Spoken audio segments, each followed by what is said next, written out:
All right, it's on. Hopefully.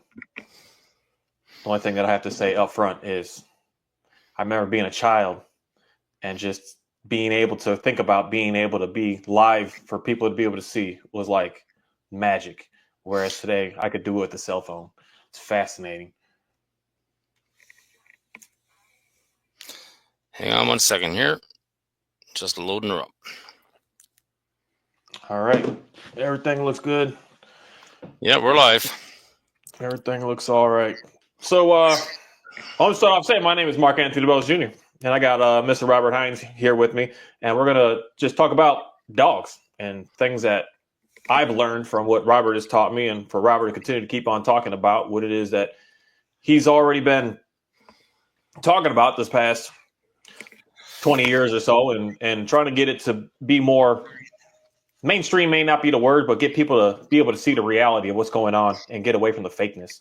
And that's something that my own self, that the reason on why I even started to talk to Robert, to even listen to anything he's got to say, is my stuff, my dogs looked good in public. I had them look and they appeared away, but behind closed doors, everything was just, it was a hot mess, and I just couldn't stand it.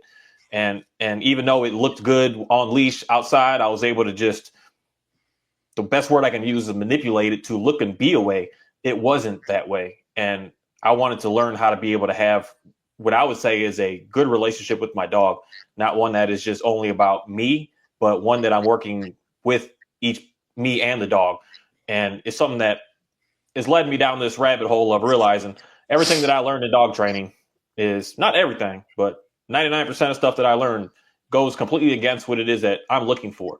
Dog training is something that, I guess the first thing I really want to talk about here is this concept of training versus behavior modification. And they're completely different things. And people are putting it as being as if it's the same stuff. I can change a dog from being scared, fearful, excited by training it. And that's the one part that I will say is someone that always give me pushback is training is not learning based. And I believe that you cannot train a dog to not be scared. You can do other things, but training, getting it to sit, getting it to down, getting it to whatever you're doing, it's in reality, most cases, it's making it worse. That's why most people, you're needing more. And me personally, I needed more. I didn't do so much of the treats all the time, but I was doing more of the needing more corrections, needing more punishment, needing more of all of that. And that's the part where I was trying to fix problems, thinking I can punish it and reward it away. And it wasn't going anywhere, but making it just completely worse. And that's the thing. I mean, emotions themselves are very instincts that drive all of our behaviors. Fear is an instinct. Anxiety is a separate instinct. Fear causes certain behaviors. Anxiety is going to cause certain behaviors. Joy is going to cause certain behaviors. Disgust is going to drive certain behaviors.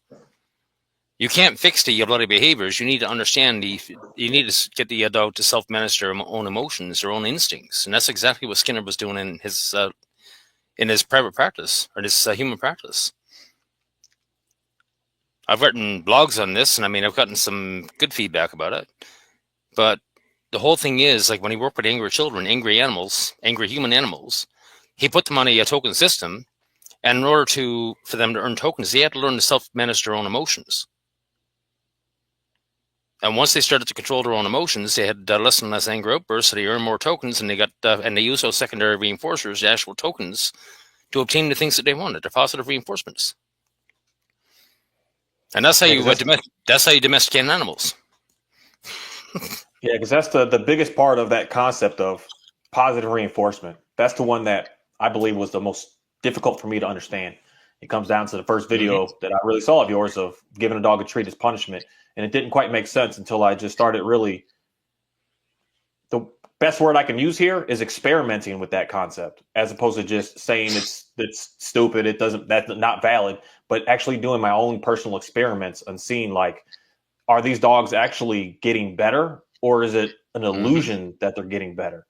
And that's the part of why most cases, if you're training a dog to sit in your house and it's a neutral dog, my dog's right now, I could train them to do whatever, lay on the bed, sit down, roll over, wave, somersault, whatever. That's all cool. I can do that so easily with give the dog a treat. In reality, what starts to happen is if my dog wants to for instance, the first things I have, especially this Dalmatian here, is chasing chickens and killing, like, just killing them. And thankfully, she never killed any of mine. But that was her first thing, is to go just chase him, go crazy. If I try to give a dog a treat in that sense that she's trying to go chase and go do that pursuit, that's where I'm officially punishing her. And it doesn't make sense, I feel like, at first when you're trying to listen to it, but you have to put it into practice to see that the biggest part here is if it's actually a positive reinforcement that is, say, making that behavior go away, such as chasing, that should mean that I should be able to use a treat and I shouldn't need it anymore. But what I needed is more and more and more and more. So that means, what's going on here? Because it should be, because as they say, is what positive is to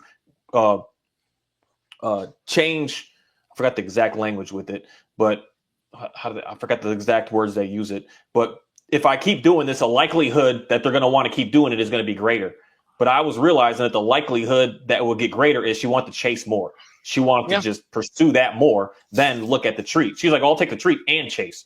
She's like, if I chase faster and do it behind your back, I'll basically, in the end, get what I want. I'll get to chase and I get a treat. And so she's like, I'm in a double win situation. Why would I want to stop doing this? And that's where it's like, it's really silly to me at this point today when I really think about it. Well, the whole thing with operant conditioning, what they're trying to do by shaping behaviors and modifying behaviors, you're actually creating this tiny world of operant conditioning for the dog to operate, this tiny world of reward and punishment for the dog to operant condition themselves to. If you did that to a kid, you screwed them up for the rest of their life. You see, treats are only a secondary reinforcer. Secondary reinforcers are something that you're supposed to use to obtain positive reinforcement. So money is a secondary reinforcer. People work to earn secondary reinforcers called money, and use that money, that secondary reinforcer, to have a life, to go out and buy the things that you want, to pay your taxes, to do whatever. And it's all fake anyway. What does the dog get to do with that secondary reinforcement? They eat it. Yeah. It's instant gratification, but it doesn't get them anything. That's the whole thing, right, Mark? Yeah, because it's just the biggest things that because even just seeing that comment there it really does make me laugh a little bit in a way of, here we go, just put it on there. I'm trying to learn how to use this thing. But this one here is really interesting because someone can state that I can punish or reward the dog to get it to stop. For instance, let's just stick on chasing, because chasing seems to be a thing that a lot of people are confused with, I think, over like not knowing, they just don't know what to do, because they're like, this is the part. You can correct the dog and think that you've got it. But what happens is when you disappear, and the dog will do it behind your back. The dog will do it at any time. The dog it gets more intense. It gets more extreme, because best case, but worst case, you're convincing the dog to avoid it. And the more you avoid it, the avoidance isn't a thing to make it disappear. Avoidance is, by definition, it makes you want it and desire it even more. And so when you're doing that, all you're getting is the dog that's going to keep on doing to get, so say, punished. Or this is the thing that I don't care what anybody has to say. Prove it to me. What I'm about to say is not right. If you have said train your dog or convince your dog not to chase, most people are using a said corrective collar. Take it off and see if the dog doesn't chase anymore. Or do you still need that? Take the treats away and see if I don't have treats on me to keep giving to the dog every time it looks at the squirrel or the rabbit, that your dog's not going to go after it. And I'm going to, not 100% guarantee, but 99% guarantee the dog's going to pursue it, because you don't have that level of communication that you're using of basically saying no, as opposed to it just being I don't know how to say it, but just simple. I don't want my dog to chase. I simply look at her and say, we're just not the time and place. But here's the thing. I give them a time and place to do it at a different moment, in a different time. And that's why it just disappears where I don't want it. If I'm at a park and I'm just walking comfortably, there's squirrels, there's everything. This isn't the time and place to do this. It's a nuisance for everyone around. But if I'm trying to tell her not to do that because of the prong collar, the e-collar, I don't care, even a flat collar, or I don't even care, even the harness, the dog is you need that on them to get them to not want to keep pursuing. This is the part with me that this dog was tricky to me, because her obsessiveness with wanting to chase stuff, that I realized even the harness, because I was like, how can I get her to be off leash around all this stuff in these woods, in these trails? Because her jam is to be on the trail to just chase stuff out of the way. And it even comes down to having, I don't care what you're using. as opposed to being able to communicate to that dog what we do want and what we don't want. Because as soon as the equipment goes away and you're relying on that, that's the part that everyone that I see videos, you can't just simply. I see the guys do the fake trickery. I took the e-collar off. See, they're still doing good. But wait until that dog does something. Because I'm going to post that video because I made one a long while ago talking about this concept. And just to show how extreme this dog used to be, because I even forget how she used to be, because seeing how she is now. And wait till that dog, you can't correct or do something to that dog without that collar and see what happens next. Because they're always going to blow it off. They're going to blow you away. And when you do, and you don't be able to have the say words or hands to get to that dog, what's going to happen next? We're not teaching the dogs anything. We're putting control on the dog that is essentially just making them worse and worse and worse. And worst case scenario is we're putting so much pressure that the dog doesn't even really like you. Doesn't even like, might not even be the word, but doesn't appreciate you.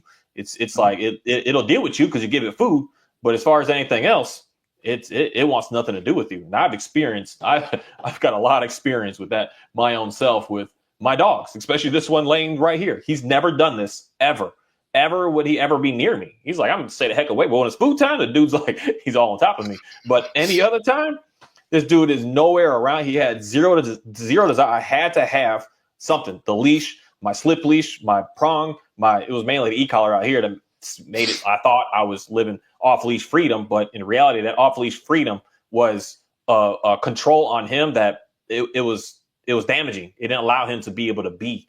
It was just in my mind, the way I look at it, because I got videos of all my dogs, seeing how they were. I could see their face, and it saddens me, but I got to just move forward. Yeah. Well, that's the whole thing with punishment. There has to be the threat of punishment. Once you take away the punishment, you're taking away the threat of punishment. And guess what? You realize that punishment doesn't work. And why doesn't punishment work? Because it goes against what a behavior is. Your behaviors are all a result of your instincts, your emotions. That's it. And your behaviors are nothing more than the outcome of something in the environment. So when you look at fight and flight, there's your aggression and reactivity. And the problem is, aggression and reactivity, the fight or flight response is caused by an increase of cortisol and adrenaline. Now, people need to ask themselves, if you're afraid of spiders, when you see a spider, your cortisol levels and adrenaline levels are going to spike up. I'm not afraid of spiders. Why don't I have the same cortisol response? Because I understand the spider. What is fear but lack of understanding? And it's knowledge that leads to understanding. And the problem is, trainers have taken away all the bloody knowledge from people. You mentioned the word chase. I mean, I'd say 95% of dogs out there they're genetically bred they exist to chase something. It could be hunting, it could be herding, it could be sled dogs, whatever have you. But dogs today don't get to chase. So in the Facebook group, we've got a list of member questions. And one of the questions that we ask is, what kind of exercise does the dog get? And number one thing I hear is 2 walks a day and a toy in a crate. That's not going to satisfy a German Shepherd. That's not going to satisfy an Aussie Shepherd. That's not going to satisfy anything, especially a Belgian Malinois. They got to get out and chase something. But yet, all we ever hear from dog trainers is suppress the behaviors, control and manage the behaviors, stop the behaviors, shut down the behaviors.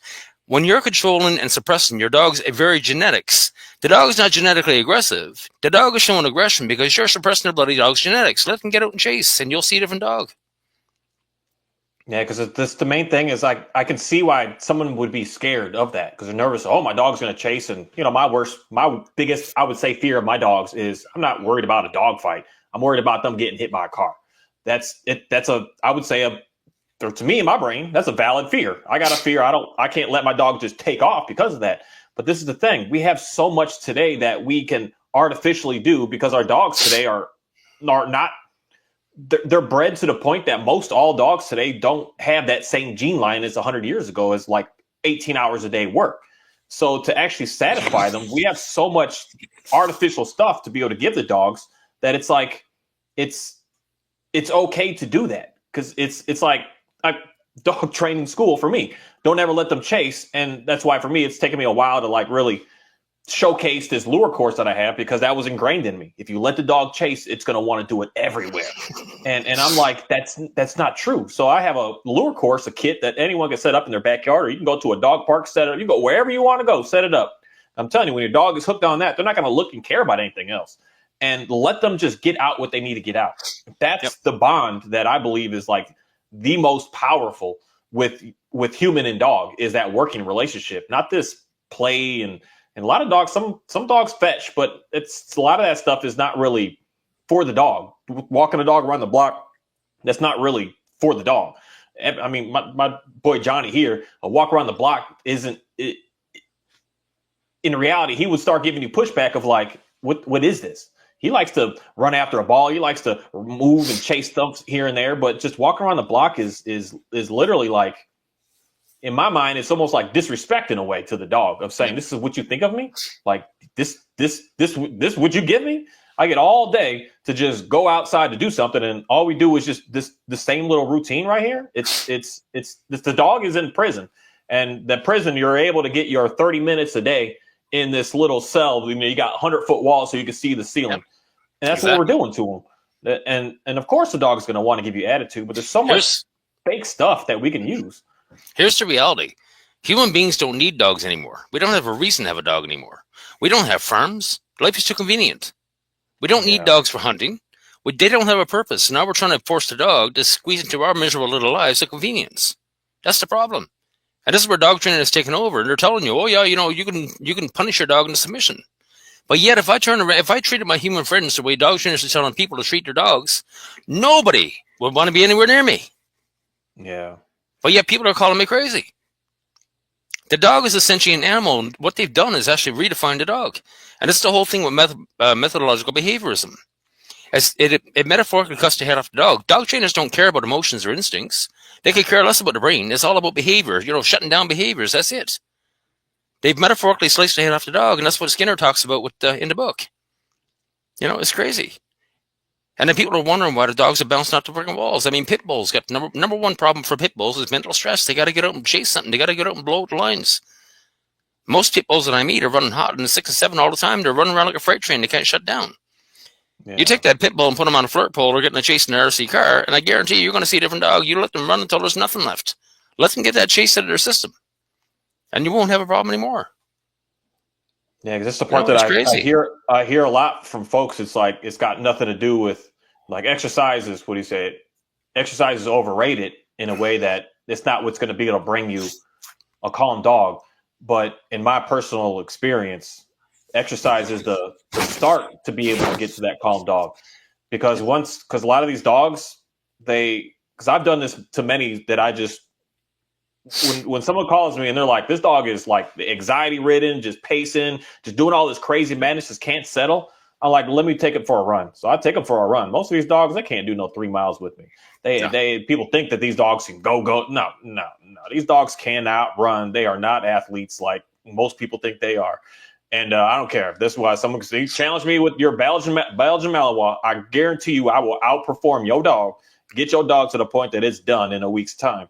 And I do this to these dogs, and I see a completely different dog because they've never done it. They've never just let it out, just go and just be. So at first it's extreme. It's like it's psychotic looking in reality. It's like, what the heck is going on right now? Yep. But then the next time it gets less and less and less and less. And then it just becomes, okay, well, we just need this every once in a while. Like my Dalmatian, when I got her, she was just on a mission every day, all day to want to get going. At this point today, I cannot walk her for a whole month and she'll look just like this all the time because she got all that out. It wasn't being held back anymore. When it was being avoided and suppressed, it just built and built and built and built and built. And then when the first time I even took her for a walk, I mean, I couldn't keep up with the dog. She was just pulling on that collar and pulling on it. Alicia just going savage. But today I got to like, come on, girl, coach her to like, let's get back like that again. And it changes dogs. It really does. That's my number one go-to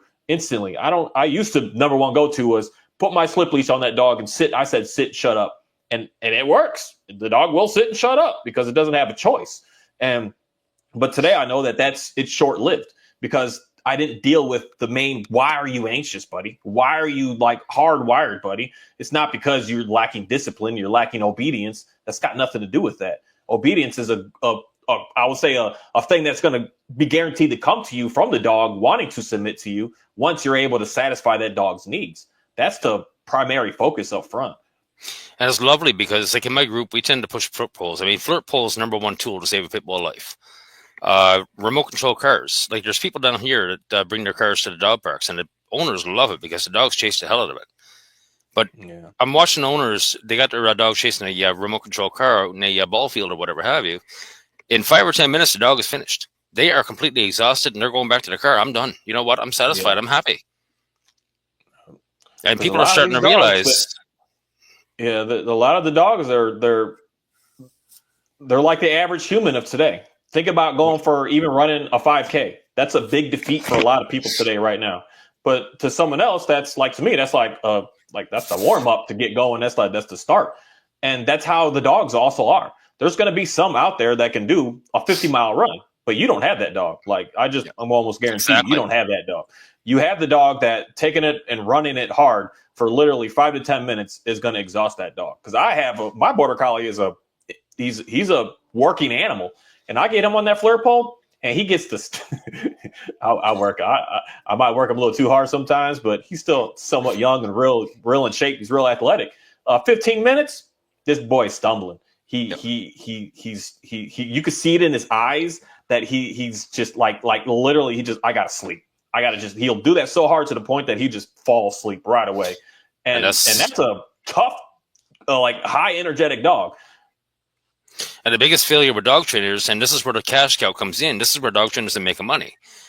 They're not telling people what your dog needs. They're not focused on breed specific needs. They're focused on shutting down behaviors, and behaviors are only a symptom. The outcome of a problem. If you haul off a slap across the face, I'm going to ask you why you did it. Most people couldn't tell me why. Because you had an instinct called anger. But yet they're trying to shape the behavior as stemming from anger. Why? You can't do that. It's cause and effect. It's causality. There's a cause, and then there's a symptom of the cause. And even Cesar Millan says that aggression is a symptom, the outcome of a problem. What is the problem? Focus on the problem. Why is the dog angry? Why is the dog fearful? Why is the dog anxious? And once you understand, and once you get the emotions under control, the resulting behaviors go extinct on their own. And that's what trainers are always redefining everything. Extinction is just that. Once you fix the cause, if the cause is medical, a lot of dogs today are hypothyroid. And hypothyroidism can cause a lot of serious issues, including behavioral issues. So if all you're trying to do is suppress your dog's behavioral issues and you're fighting hypothyroid, you said it yourself. I mean, I think it was you or Pete. If you don't focus on the cause, if you don't fix the cause, guess what? The cause is going to start growing heads. And the more you suppress, the more that cause is going to grow heads. And this is where all the problems come in. This is why you start getting more and more problems. So that cause all of a sudden went from one behavioral outcome to 10. And now you're fighting with the dog. Yeah, because that was my personal experience with a lot of the work that I used to do, is because I started seeing this, and I just recognized patterns of, I get your dog to. I used to be my initial consult. I would explain this because I just saw it so much. You want your dog to stop pulling on the leash, and I would get the dog to stop pulling on the leash, and use a treat, use a collar. I was using mainly my collars and just using pressure to say, hey, stop doing this. Just walk with me, and then I'll let you go and do what you want. And I noticed that a couple of weeks later, I got a problem over here now. I just kept seeing that over and over and over again. I didn't see that the dog was walking good, and now everything in the house was good. That's how my initial thought of was working with dogs. In reality, if we can get the dog walking good, everything else is going to be good. You're going to open a good line of communication and being able to say yes and no to the dog. But we didn't deal with, why is the dog pulling in the first place? And it only would create the dog to say, well, I can't get that energy out there now anymore. Now I got to do it over here. And the biggest thing that I would see is, I got your dog to stop pulling on the leash, but now your dog is resourced, got items in the house, random weird new stuff. And I'm like, that's the way it goes. After a while, I was like, dude, I would rather have my dog pulling on a leash than willing to put teeth on me in the house because it's wanting to guard a sock all of a sudden today. I'm like, the trade-offs just didn't seem right. Like that was always weird to me. I got it over there, okay, but over here, I don't know about that now. And then what do? More pressure to get them to stop that. And then what? Open up a new one over there. It was an interesting thing. And that's the whole thing with pit bulls. I mean, I love pit bulls. Pit bulls are special. And when I was working, I'm out of the game medically right now, but when I was working in dogs, the pit bull was number one dog because everybody was scared of him. If you call up any training facility in the city, say you got a pit bull showing aggression, nobody's going to show up. They'll tell you to kill the dog over the phone because they're all scared of the dog. But yet every bloody pit bull I meet, and the number one problem for pit bulls, they get mental stress, and it builds up day after day after day after day after day. And if they don't get up to blow the freaking lines, at some point they're going to blow, and there's your aggressive dog. That's the reality. And next thing you know, dog's being killed because, nobody's ever met the dog's needs. And that's the whole thing with behavioral euthanasia. When fight and flight is a cortisol and adrenaline response. But yet vets and trainers and behaviors are telling people to kill their dogs because of a bloody cortisol response. And I'm sorry to say, but if a vet doesn't understand cortisol and adrenaline as the cause of the aggression and reactivity, you need to lose your license. That's reality. Yeah, because unfortunately it's a money draw in a way, and trying to please people over their symptoms, and that's the part where I don't want to humanize the dogs too much, but again, think about if your kid is being disrespectful, we just gonna put the kid down. We're gonna go ahead and bury him and get him cremated, or that's what we're gonna do. No, we don't do that. And I don't know why that doesn't like logically stick in people's brains. And that's the part where it's like, it's unfortunate that I will say, because most people today don't get a choice. You're being told there's no help because the another part isn't open for people to be able to just freely be able to get the information from. It's like it's saying, oh, if giving a dog a treat, giving a dog correction doesn't work, then there's nothing else to do then. That's kind of the language that's going out. And it's I don't know, it doesn't make sense why, other than just trying to get money from it. But it's true. If you're a educated person, I mean, it's weird, vets, because they go to the same school to be a doctor on humans. But there's like nowadays it's starting to get to the point that dogs are starting to get more popular than humans. But being so highly educated and just thinking that's simple, I guess I can say it is. Oh, that didn't work on that, so we gotta get rid of it. It's a lost cause. We can't do anything to it. That's just, I don't know why, but that's just strange to me. It's really strange to me. And like when I meet dogs, it's always one-on-one in the backyard. I don't want the owner around. People go, "You're nuts. The owner's got to be there." No, I'm there to assess the dog, not the owner. The dog's going to tell me everything about the relationship I need to know. Yeah. And the whole thing, like dog trainers, most of the dogs that I work with, I mean, there's been a few that maybe question my sanity, like, what the hell am I doing in this backyard? But now that I'm in here, if I run away, I'm done. I'm not making it to the gate. Yeah. I know that damn well. But the whole thing is when you start, you can't stop. Because when I hit that gate, the dog is going, they're all teeth and slobber, they're all bark, and they're, and I know damn well, while they're engaged, if I open that gate, it's going to be game on. But the thing with this, the dog is engaged. They're running hot on cortisol and adrenaline, whatever have you. Let the dog disengage and let them back off. Because they're realizing that I'm a negative reinforcement. I'm just, my very existence is a force that's generating their behaviors to fight and flight. So anybody that says, "Oh yeah, force free," it's garbage. There's no such thing as force free. But when I open up that gate and all of a sudden the dog goes, "Oh shit, he's coming in," their operant conditioning like that is broken. And the whole thing is, when you're looking at negative reinforcement, me being in the backyard, I'm a negative reinforcement. I'm shaping the dog's behavior to fight and flight. But at some point, I don't care about behaviors. I never did. I don't care that the dog is barking, growling, running around, chasing, biting, whatever have you, lunge barking. I don't care. I can see the same behavior from any dog. I can see the same behavior from any bloody human in fight or flight. I want to meet that dog when they're calm.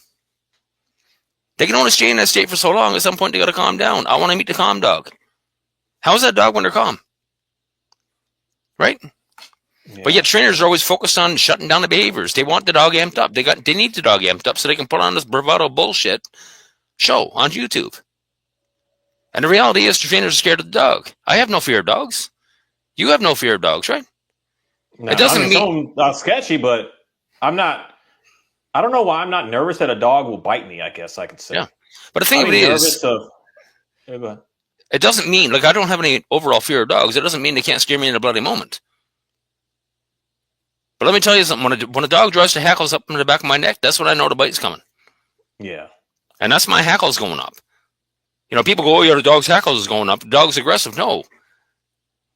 At some point in your life, you experience the hackles going up in the back of your neck, the hair standing in the back of your neck. That's your animal hackles. You can't control that response, neither can the dog. It's a result of cortisol and adrenaline going up. Because your limbic system is detecting emotions, instincts.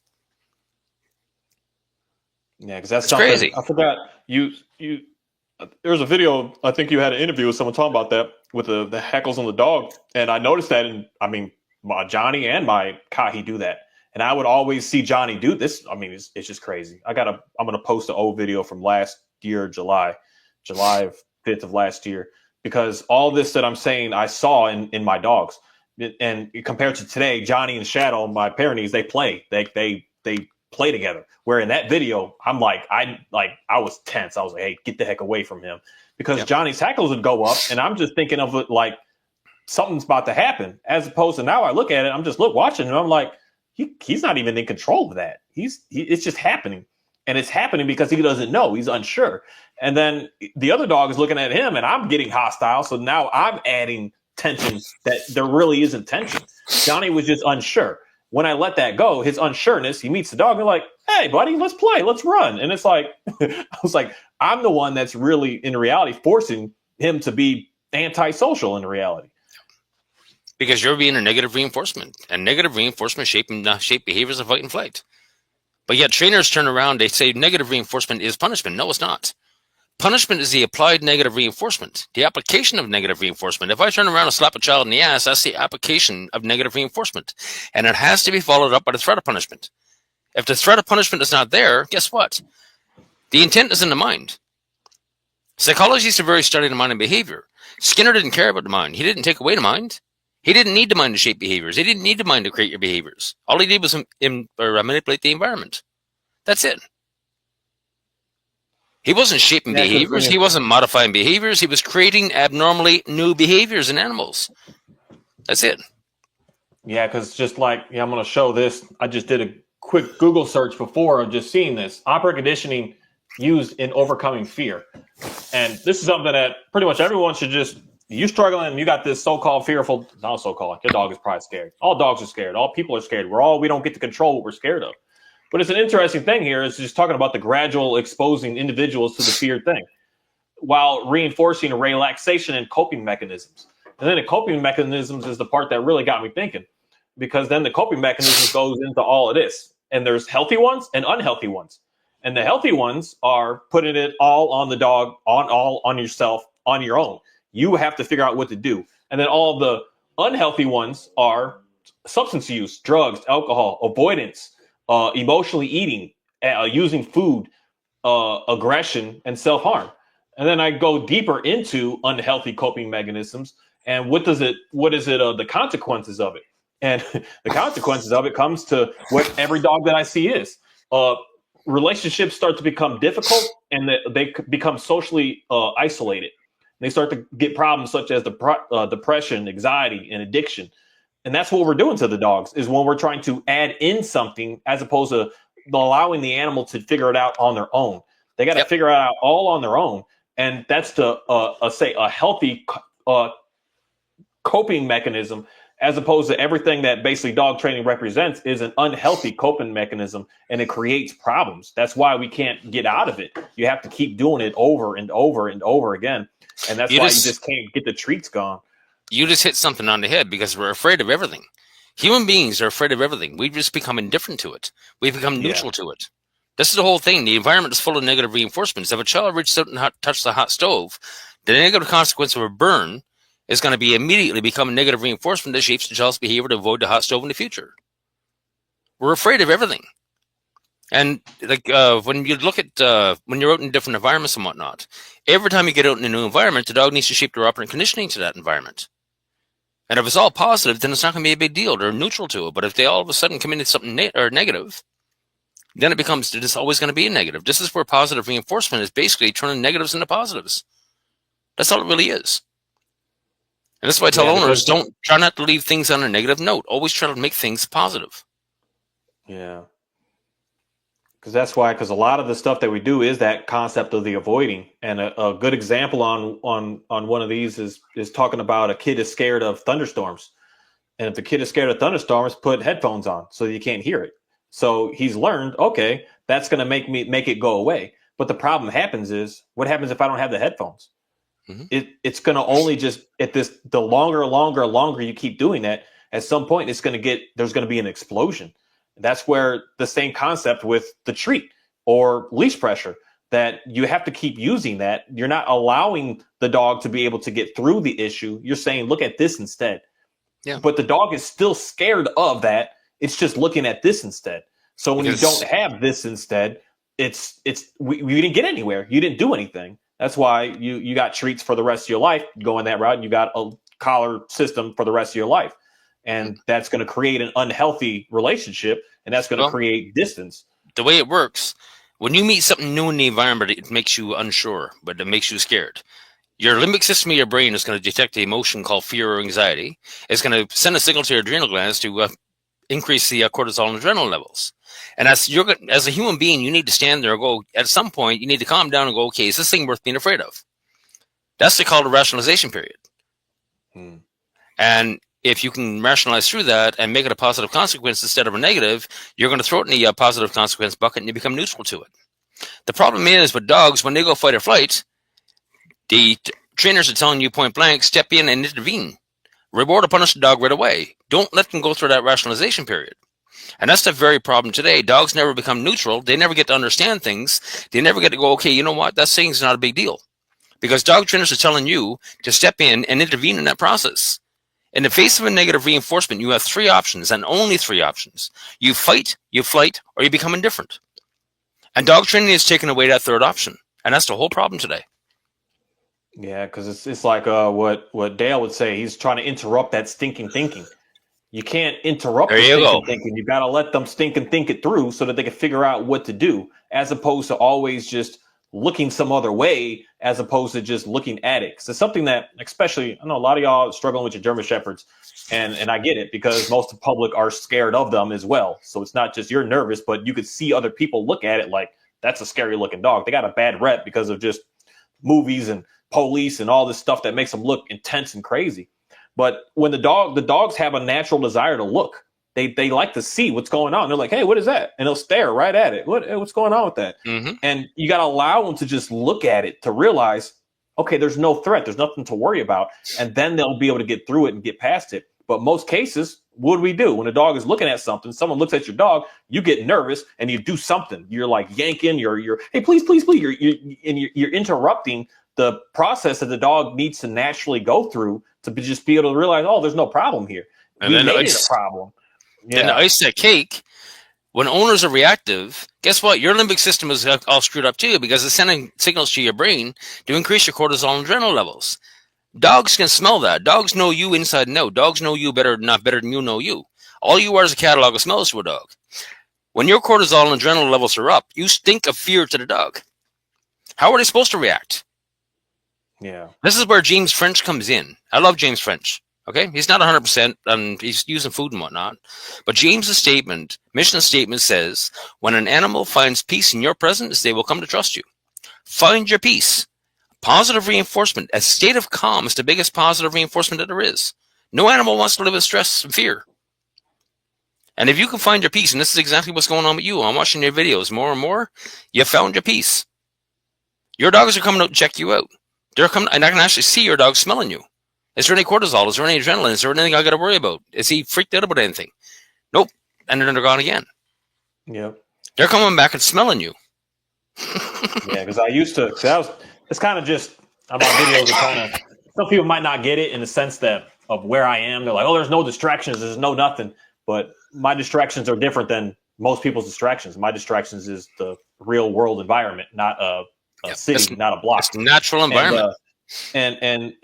And I'll end up making videos of, basically prove the fact that they could be there. I could take them anywhere. It's not the location. It's the person in the location that is working the animal, because I can officially turn my back and just, y'all are okay.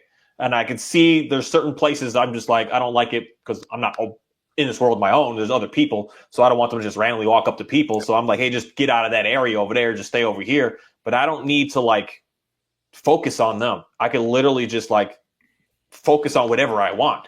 And I've noticed that is I'm going to say almost the fastest way to get the dogs to really relax, so fast. I don't know. That's why I can't keep getting more dogs, but I kind of want to get another dog in hopes to get it to rehome it after a little while to see when I'm tense, everything else is tense.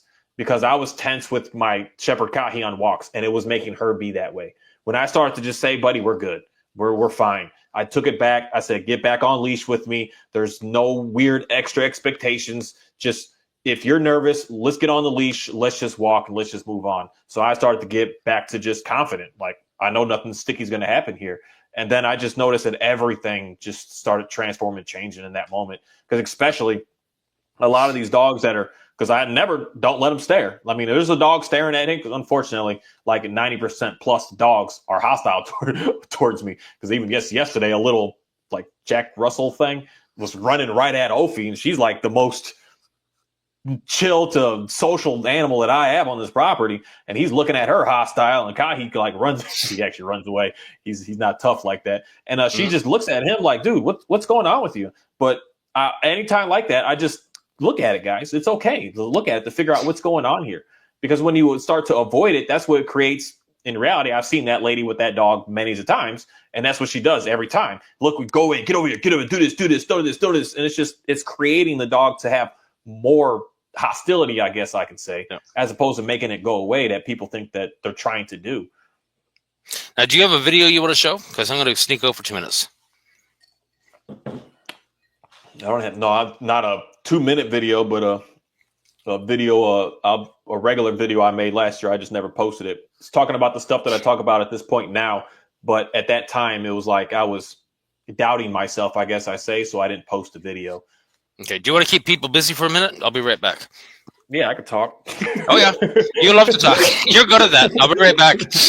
All right. Yeah, but something that I just really want to be able to just really get a lot of people to just really be able to recognize here is this simple stuff here about this, what operant conditioning is for, and what the positive and negative reward and punishment is actually for. What do we use it to get something from? And the main thing we're using it to get something from is to, in the best case scenario, the simplest way to say it is to teach tricks, not to get something that is too excited or fearful to the point that it's going to be okay. It's used to teach tricks, to teach a dog how to sit, to teach your dog how to down. But what starts to happen is we start to use it in the ways that because even sorry, I got to get another camera set up so I can figure this out. But the biggest thing of operant conditioning in the true sense of how it was, say, used in an appropriate way of understanding of the animal and us ourselves have to get through it. It comes down to these concepts that are written right here: the exposure therapy, the relaxation techniques, and the negative reinforcement. That's all that we need to focus on to be able to get through a fear. But when you're trying to add something extra to get to the fear, that's where we start to run into getting unhealthy relationships. That's where we're starting to dabble in getting addictions and getting weirdness that starts to go on. And that's why, unfortunately, every single one of these dog training videos, I'm starting to get a whole bunch again on my feed again, because every time I click on one, I watch one short, and all of a sudden all my YouTube takes over, all dog training again. And it's unfortunate that I just keep seeing the same stuff over and over. Someone is showing me how to get their dog to, because right now I don't know what it is, how to get your dog to stop chasing prey. I keep seeing the same stuff. They're showing me the video of how to get them to stop doing it, and then it could be months, years later, they're still doing the exact same thing. And I would say cool if it wasn't doing the same thing of I have to still keep having a half pound of chicken on me all the time to take my dog in public. That means that we're not getting better. We're actually getting worse because we're still needing to keep going more and more. That's what I just keep seeing. And I just noticed with my weird world, I'm getting to the point that I have less and less and less, to the point that literally so less that I rarely even have to speak if a deer or a squirrel or rabbit is even in my face. It's to the point that the dog even looks at it like I like, because this is the biggest thing. I never not want them to look at it. I never not want them to think like that is interesting. And they go look at it and they get like, hey, and I don't even need to speak. They're just like, oh, okay, well, another time. Whereas up front, yeah, I got to grab her on the leash, put her on the leash, hold her on the leash, get her to calm down, get her relaxed. So I would say doing more at first, same as giving treats more at first. But I've noticed I'm doing less, and everything else that I'm seeing, you're doing more. You're not getting to the point that it just, oh, we're good to go now. And I'm at a point where I don't do anything anymore. Yeah. You know, Monty goes off leash. Monty goes off leash. I mean, Monty right now is stone deaf. I can't use commands on him. And people are like, well, why do you have your dog running off leash in the dog park? I didn't realize for about 6 months that he was deaf because nothing changed. You know, the only reason why I found out, I was sitting on the bed one night, opened up a bag of chips, and he was sound asleep beside me. He didn't make a move. And I'm going, okay. And I clapped my hands, and there was nothing. You know? Yeah. But when a dog goes deaf, and that's the whole thing. Like when dogs lose a eye or they lose their hearing and whatnot, people start to freak out. And trainers are like, "Oh, you got to do this. You got to use knee collar. You got to use something." You know what? I don't use anything. Nothing has changed. We still go to dog parks. He's still out being a dog, and it's his chance to get away from me. That's his time. That's his time to get out and be a dog and get away from me. Yeah, I know where he is. That's how I'm getting more into that with mine for sure. Especially just even being in the house. You don't have to be next to me. You can go do what you want when you want. I'm not going to be hounding all on top of you. And I've noticed that they just it's almost the same as us as humans. We kind of need a chance to just be able to do us sometimes, and just there's no rules behind it. You're free to be you here. Another big one too, like with dogs, when people have 2 or 3 dogs, they're locked up in the house all day. You know, you get 2 dogs are out for a walk and they're scrapping all the time, and people don't realize that dogs are very much like us. They can't be together 24 hours a day. If I lock husband and wife in the house for freaking a week and end, it's going to come to blows. There's going to be blood. Yeah. Dogs need to get away from each other as well. And it's not just that they got to be separated in the basement or the upstairs. They need to get outside and do something one-on-one with their owners. Yeah. When I met a couple, they had a pit bull and a Ridgeback. And they were going to rehome the Ridgeback because the Ridgeback was actually starting to show aggression, and the Ridgeback actually bit the kid. But yet when I showed up and I met the dogs, it wasn't the Ridgeback that was the problem. It was the pit bull. And the number one thing I told them, you know what? Your husband and wife each take a dog, different dogs every day, and go out and do something. Take the dog and go to a dog park, get him out and get some exercise, get him out of the house, get away from each other. They called me up a few days later and said, you know what? Everything's perfect. And then he actually took his treadmill. He was an electrical engineer, so he rewired his treadmill to be an automatic. And his dogs figured out pretty quick that a run on the treadmill burns it all out. So he'd be upstairs sound asleep at 3 o'clock in the morning, and next thing you know, he's waking up to the sound of the freaking treadmill. One of the dogs on the treadmill, having a good old run at 3 o'clock in the morning. You know? Yeah. Because there's some people that had those slat mills, those dog training, those dog ones that they use, that the dog just jumps on their own and gets going. Yep. There's a Instagram, I wish I would have saved it or did a screenshot thing of it, but it was a German Shepherd running on it, and they had cats, and the cat would come in, like peek look around the corner, and the dog would start running faster to the point I'm running after you now. But it's like it's getting it in its mind, and it satisfies it, because they're like, the dog doesn't mess with the cats at all. But when it's on that treadmill, it looks like it's ready, because you can see he's got his mouth. He's like trying to get up there to get it. And the cats are smart enough; they can see they're like, he's clearly on that machine. He's not getting off to actually get me. And it satisfies the dog completely. That's the part when I started seeing those videos, it started to like really share more of that concept of letting the dogs chase and giving them the outlet to do it is going to get them to not do it when you don't want them to do it. Never giving them the option is what makes them be like a loose. They're unsure. They're risky. They figure out there's a time and a place.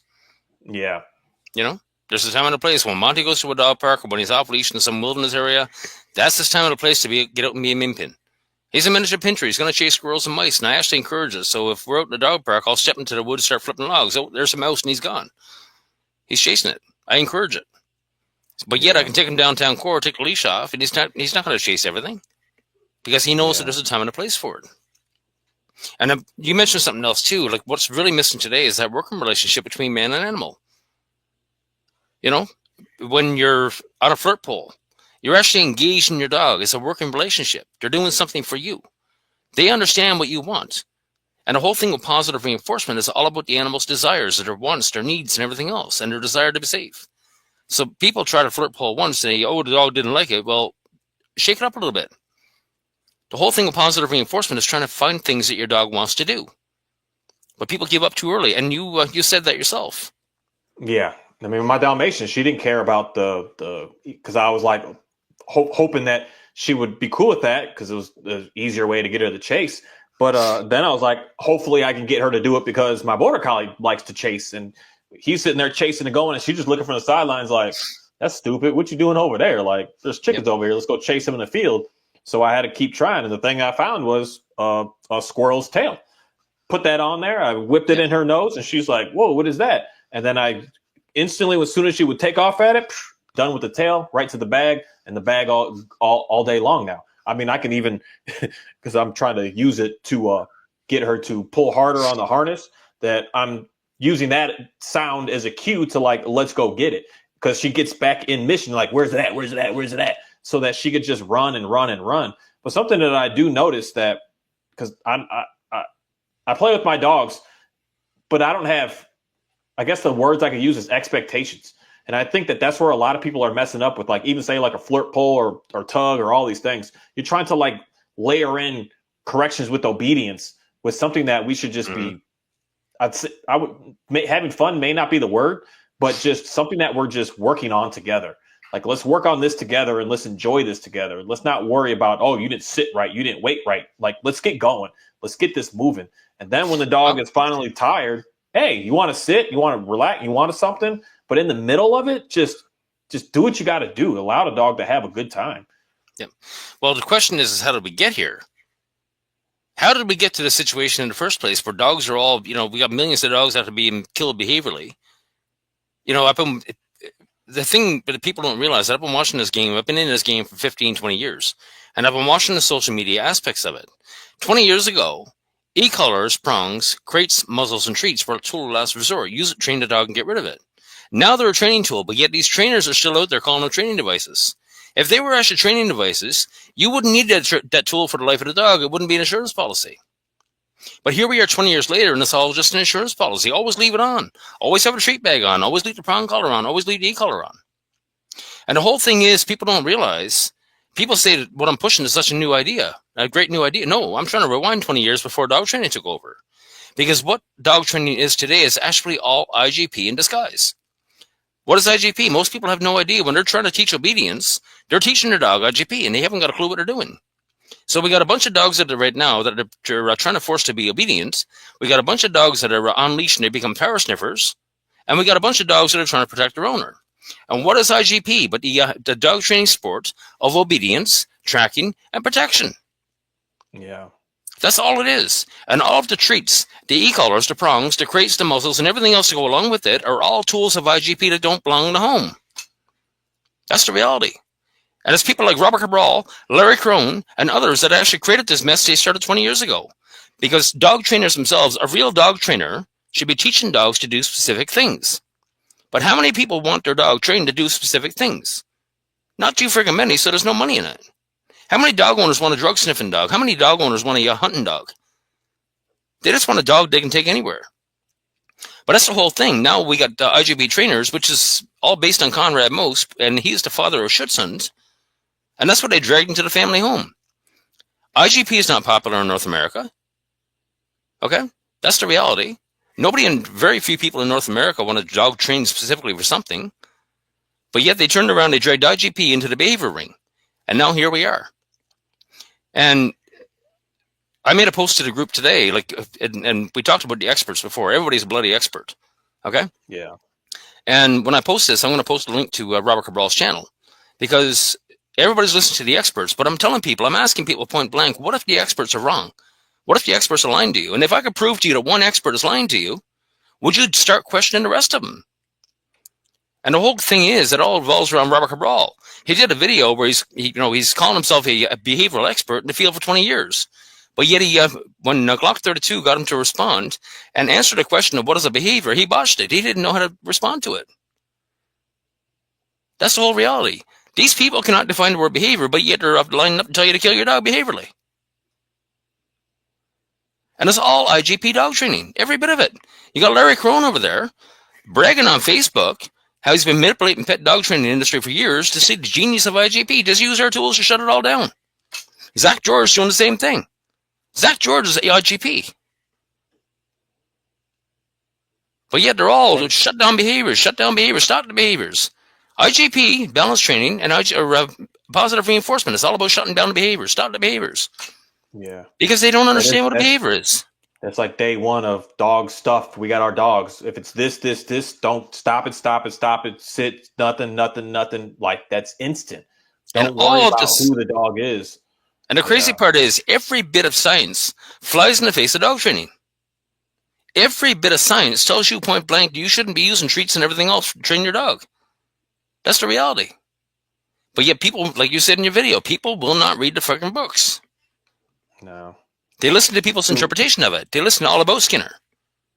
But they don't actually sit down and read Skinner. And this is the reason why dog trainers can get away with all this. Because they know damn well dog owners won't verify it. They're just listening to the experts, but the experts are lying to them. But yet they call me an arsehole. They chew on my ass, but yet they won't dare. Like, their dog trainers are revered. Their ass is up on a pedestal.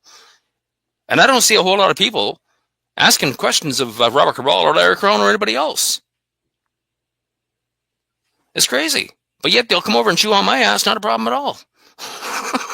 Yeah. And you've seen how they treat me.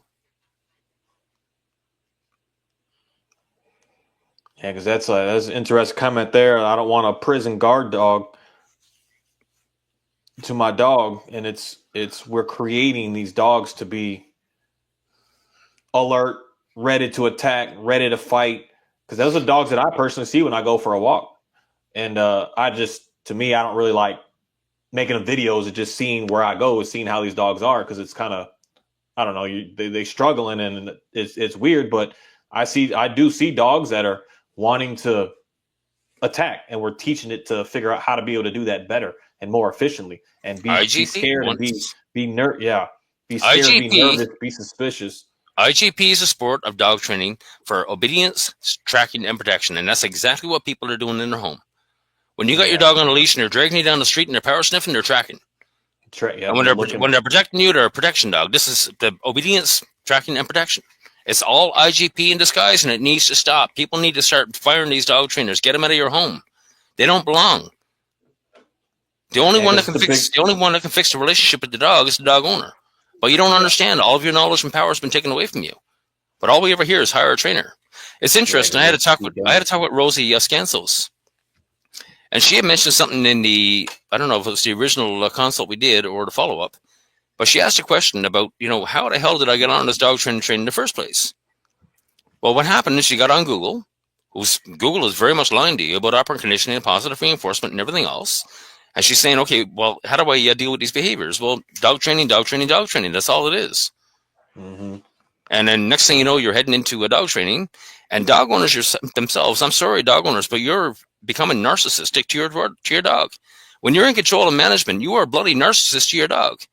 And we are products of our environment. That's all we are. Your dog is a product of your environment. And if your dog's environment is narcissistic, guess what? It's toxic. And you're wondering why you got problems. You are a negative reinforcement to your dog. And when they're going fight or flight, they're fighting a flight from you. Yeah. Because that's what I see. I've worked with so many people. It's not funny, but it's funny on the dog side of it, that they're like, my dog doesn't listen to me at all. I'm like, at all? And I'm like, okay, call the dog. And the dog, literally, you would think that the dog is deaf because it doesn't respond, period. It's like, why should in it? Its own world. Yeah. And they, in their brain, they're like, well, I need you to train the dog to get it to listen to me. And at that time, I'd still, all in the beginning of doing this stuff, I always had this suspicion to me of like, why doesn't your dog want to listen to you? Like, what the heck's going on here? You shouldn't have to train the dog to listen.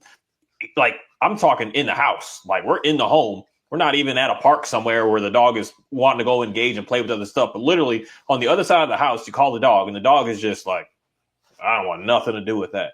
That's very strange to me. That's something that I would want more people to like really start asking that simple question of why it doesn't want to be around you.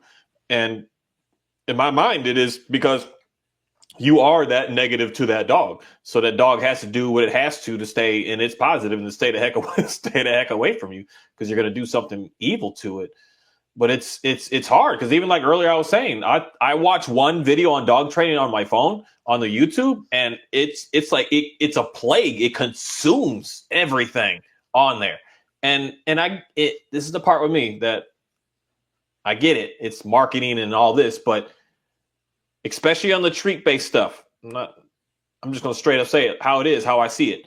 Especially on people that are like, oh, we're purely positive. They all have this like super bubbly, yoo-hoo, everything's fun, everything's great. They have this persona that gets you to kind of like want it draws you in, like, oh, this must be right. They must be getting good results. They like, look how fun, look how happy, look how excited they are. So it kind of gets you drawn in where you're like, I see this. And then it's weird because then you can go to the say balance side of it and you see more. Not only just men, but you see the women, they're more, the easiest way of saying it, hostile looking, more matter of fact like. You know, I said sit. More energy like that. So when you're giving the dog the treats, like, woohoo, yay, everything is fun. Your dog doesn't want to recall, you give them the food, and when it stops doing it with the food, then you start to get frustrated, your own self, like, why isn't this working? This isn't going nowhere. And that frustration is going to lead you to that next part of, oh, they need to because I said so. They better do it because I said so. Not asking more of why, what's going on here. Because I can see it's easy to get stuck in it with how the marketing is. And unfortunately, folks are going to do what they do. They can know, it could be, I just can't do this personally, but I could know what I know today and still just do what I used to do because I want to make money. Because I know I can easily pull in 2 or 3 dogs a week, charging $4,500, $5,500 a piece of dog, and just keep doing that over and over and over again and make, $500,000 easily a year doing this. Easy work, nothing too complicated. And that's the part that I think it makes it challenging for most people to get out of that part of it, even if they know, because we'll lie to ourselves. And if you lie to yourself enough, it's going to be true.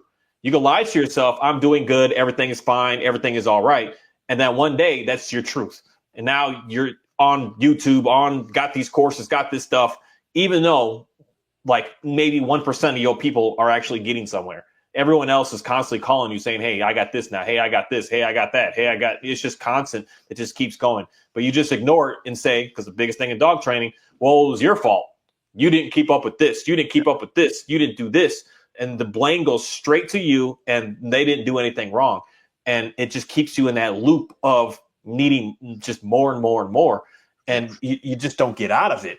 But I get it. It does. Anyone go on YouTube right now, find a force-free, purely positive trainer. And the first one you click on, woohoo, it's just going to be like fun and sound amazing and sound like everything is so perfect and everything is great. And you just get your dog to stop counter surfing by just put a treat on the floor and he's just going to stop doing it. And I'm like, the dog's going to be like, I got food there and food here. I'm about to double dose on this. Like the dogs are smarter than this. But here's the thing. Like I'm consistently telling people, positive reinforcement is the animal's desires. And the dog owner needs to be the positive reinforcement in the dog's life. I am Monty's positive reinforcement and the most important thing in his life. He's not going to want to lose access to that. The problem is, if I turn around and pull out a treat, I'm replacing that positive reinforcement that I am with a secondary reinforcer. The dog is now being given a choice of something to go chase something in the environment or a piece of food, which is a secondary reinforcer. The dog owner is taking themselves right out of the bloody game. They're not even involved in it anymore. The dog doesn't even consider the owner anymore. It's either a piece of food or the thing in the environment. You've taken yourself out of the game. Yeah. You're not a thing of concern, let alone a positive reinforcement. And people come in here calling me nuts. It's crazy, Yeah, especially when I really started to get to thinking of that concept of positive reinforcement being just only think of it as getting away from your negative reinforcement. So if you are scared, this is why I see this with all my dogs around. When they get nervous in something, their first go-to is to want to find me. Hey, where's Buddy at? Like there's something weird going on over there. So that means that I am that positive. But if your dog gets nervous or whatever, and it's like looking to run away or fight or do what it does, you are not that positive to that dog. You are the negative that's keeping the dog in the negative and is trying to figure out how to make it go away because it knows that you can't make it go away. Well, replace dog with human. There's been times, I mean, think about somebody that lives in the downtown core. You're downtown at nighttime, you're on a sidewalk, you're walking down a busy sidewalk, all of a sudden you're afraid. You can't control that emotion. You can't control that instinct. But if all of a sudden you pass somebody by a bus stop and they're standing there calm, that's pretty damn attractive, isn't it? They're not afraid in this environment. Why are you? And that's pretty damn attractive. So when somebody's calm and confident in the environment and you're in your face of fear, that's attractive. You want to join that person. And that's the whole thing. When you find your peace, your dog is going to learn to trust you. They're going to want to be with you because every owner out there wants an overall calm dog. Well, the flip side of that, every dog out there wants an overall calm owner. But dogs don't have calm owners anymore. Yeah. That's the problem. The owners are all jumped up. The owners are all reactive because they're being told to be. Just the dog's bouncing out the freaking walls. Yeah, because unfortunately, that's kind of like new ways of our life today is like straight up be scared of being outside. Be scared out there. Because a lot of people, your dog is pretty darn good in the house. It's a pretty nice animal. But the second that you take one step on your front patio or your front step, it's like that's a whole new scenario going on here. Which brings up a whole different thing. Yeah, that's coming force-fed to us as well in reality of we should be scared to be out there. There's danger over here. There's danger over there. There's this over there. There's that over there. And that's the part where we as our own selves have to do work of learning what you need to do, get the skills that you need to be able to navigate this world. Something for me. I used to be terrified walking out, especially at night, walking around out here because me and snakes. I grew up with, I didn't go around them, but I got out here and someone was like, hey, these snakes can kill you. Then I had to I'm scared. I'm walking around out here scared. And then I had to do what? Research. What the heck is a rattlesnake? If the snake even bit me, am I going to die in 20 minutes? And I realized, actually, no, it's going to hurt, but I can go somewhere. I can get it taken care of. I would probably be fine to drive there, or I can just call something, the ambulance come pick me up, but I'm not just going to die. Then I start to study their strike and what they do and all that. And I started to realize these things they're nothing. They're like, I can put my boot in its face and it looks at me like, okay, I'm just going to leave. So I had to learn what I needed to do to get myself to be cool with the environment. And that might be for some people, some ladies, take some self-defensive courses, do something so that you can feel a little more confident in something to be able to go places. Because our world today, for some reason, is trying to make it seem as if it's everything and everybody is danger. Be scared of everybody. And that's what your dogs do. It's scared of every dog. It's what's ingrained in you is that dog is going to kill your dog. And that may happen the same way that a human being takes another human being's life. But that's not going on in your neighborhood 100 times tonight. I mean, some people's neighborhoods, it's a little, some cities, because there's too many people in those cities. But in a place like here, I think the last murder we had here was years ago. It's random. It's not all, there's not 1,000 people that just did that right now. But yet that's the information that we're getting. And that's how we're walking around this world. And that's the part of self-reflection that a lot of people really need to come to grips to, especially some people that have certain dogs. You got your Dobermans, you got your Rotties, you got your Shepherds and all these. You should feel confident because you have that dog. You shouldn't feel scared because you got that dog. That should bring a level of security to you of look, I got my dog with me. I'm good now. And then when you're good, your dog's good. Y'all both good back and forth with each other and everything is fine. It's just whatever. It's okay. Mm-hmm. Yeah, it's crazy. When Dog Daddy tried to train Squatch, I mean, he's trying to train the genetics out of a dog. And let me tell you, between Pete's got the 2 Tibetan Mastiffs. I mean, he's a first-time dog owner. He broke all the rules in the book. You got 2 Tibetan Mastiffs, and they're both litter mates, brother and sister. But when I watched Squatch, not once, and that dog had every reason in the world to show violence, to choose violence. And not once did he ever choose violence because Squatch knew that he was in full control. Dog Daddy was terrified of him. When you got a trainer grabbing a freaking chair or a piece of lumber board, Dog Daddy was scared of him, and Squatch knew that he was in control. Had Squatch never once, the Tibetan never once chose violence, because if Squatch had chose violence, that muzzle wouldn't have stopped him. He would have done some serious damage. And that's what people don't stop to realize. They go, they're all cheering on Dog Daddy. Dog Daddy's so brave. Oh, no. I'm looking at that dog going, I am bloody impressed, man, because not once did he choose violence. And when you watch Tibetan Mastiffs doing their job, have you ever seen Tibetan Mastiffs and snow leopards? Oh, buddy, you should sit down and watch that. It's incredible. Because one-on-one, a Tibetan Mastiff is going to die against a snow leopard. It takes a pack of Tibetans to even chase the snow leopard off. But to watch those dogs, this violence is always a last resort for Tibetan Mastiffs and many of these breeds. Yeah. But yet dog trainers, oh yeah, aggression is with intent. They're going to hurt you. They're going to bite you. No. There's a reason for every bite. And I always ask people, why did a dog bite? Chances are somebody disrespected the dog. Most dogs that I work with, they're scared. And they get at people out in the public and they're going up, oh my God, so cute dog. And they're trying to pet the dog and the dog bites them. But yet the dog pays for that with his life. For human stupidity. The human disrespected the freaking dog. And that's the only time I've been bitten. You work with dogs long enough and your brain takes a walk once in a while and you do stupid things and you put your hand somewhere where it doesn't belong. And you get bitten, so what? Walk it off. But dogs, I find, I've met one dog that actually had intent. But even then, the intent to harm was actually caused by the owner. Dogs are always a puzzle. Once you understand the puzzle, once you understand the cause, they're easy. Yeah. Because a lot of times that's the biggest problem I see with folks, especially with like dog-to-dog fights going on in the household. It's like you pretty much every time have the wrong one that you think is the aggressor. You're blaming the wrong dog. And when the reason that it doesn't go away and you're not seeing anything is because you're only making it worse yourself. You're egging it on, pushing it further and further. And I could say that same thing with someone that would say my dog wants to eat my neighbor, for instance. And you're looking at it in the wrong sense of thinking that even your dog has an issue. This is the thing where I'm going to say, not you stay over there, I stay over here. We're going to more than likely be fine. But when you're trying to force the dog into a scenario that the dog is saying, hey, something's weird going on here. Let me just stay over there right now. That's the part where it's new today. That it's like, if your dog is in public, everybody has the right to touch it, has the right to interact with it, it's their privilege. You got your dog here, I could do whatever I want to it.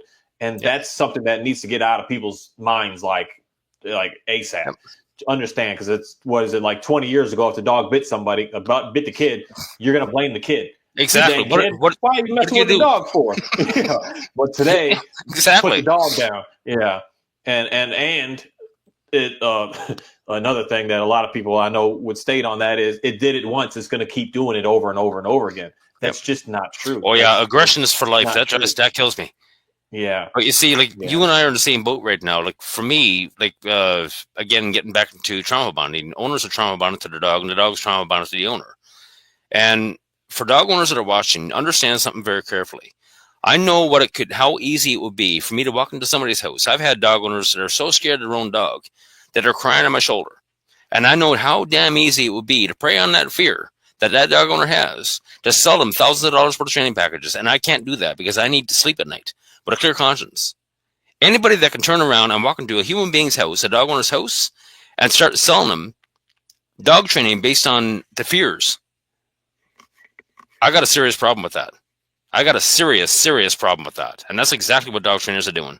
They need you afraid. They want you afraid of your dog because you don't understand your own dog. You don't understand your own emotions. Back in 1754, Jonathan Edwards wrote a book called Freedom of the Will. And in that book, he said, we know about our behaviors, but we don't understand the causes. Carl Jung talks about the shadow, that everybody, you've heard the phrase, you're afraid of your own shadow. Well, people have been made to be afraid of their own shadows. Your shadow is every bit of evil inside of you. But instead of embracing your shadow and understanding what you're capable of and taking control of it, people are scared of it. So this is where the disconnect happens. They don't understand their own shadow. They don't understand their own evil side. So they can't understand the dog's shadow. When the dog's showing aggression, the dog's showing their shadow. We're afraid of that shadow. We've been made to be afraid of that shadow. We don't understand that shadow. We don't understand our own shadow. And that's the whole problem. If we can't understand our own animal behavior, we don't stand a snowball chance in hell and understand the dogs. And this is where the whole thing is. Back in the 1960s, they did a metaphorical assassination of B.F. Skinner. They threw B.F. Skinner in the garbage and they replaced him with Edward Thorndike in methodological behaviorism. And with methodological behaviorism, do not dare under methodological behaviorism compare human behavior to that of a lesser species. That's rule number one. Number two, methodological behaviorism, it metaphorically cuts the head off the dog And they don't take into consideration, they don't give a shit about the instincts, which are emotions. They don't care about the brain. They don't care about the mind. They don't care about nothing else. It's all about behavior, shutting down behavior. That's methodological behaviorism. And Skinner was anti-methodological. He explained everything in the book that people won't read. It's crazy. Something that I would recommend too, because there's a different lens that if you're just a dog owner with your dog, you're seeing it different than someone that is a trainer going to multiple people a day and talking to. And something I would recommend is to watch dog trainers' consultations that they have here. There's a lot of big name people that have consultations to be able to watch it. When it's yours, you miss what's going on. But when you're watching from someone else, you don't have no skin in the game, I guess. So you're going to hear the tactics on how they're. I don't know why, but it does boil down a lot to. It does put you in fear. Oh, your dog is this. Well, we got to watch and keep it. You'll hear it. But when it's yours, you don't notice those things. You're living it. And when someone that's a so-called expert professional comes to you and they're saying to you that you should be scared, you don't need your brain is already done. You're already living in extreme chaos. You're already in trauma in that instant that person came and said that to you.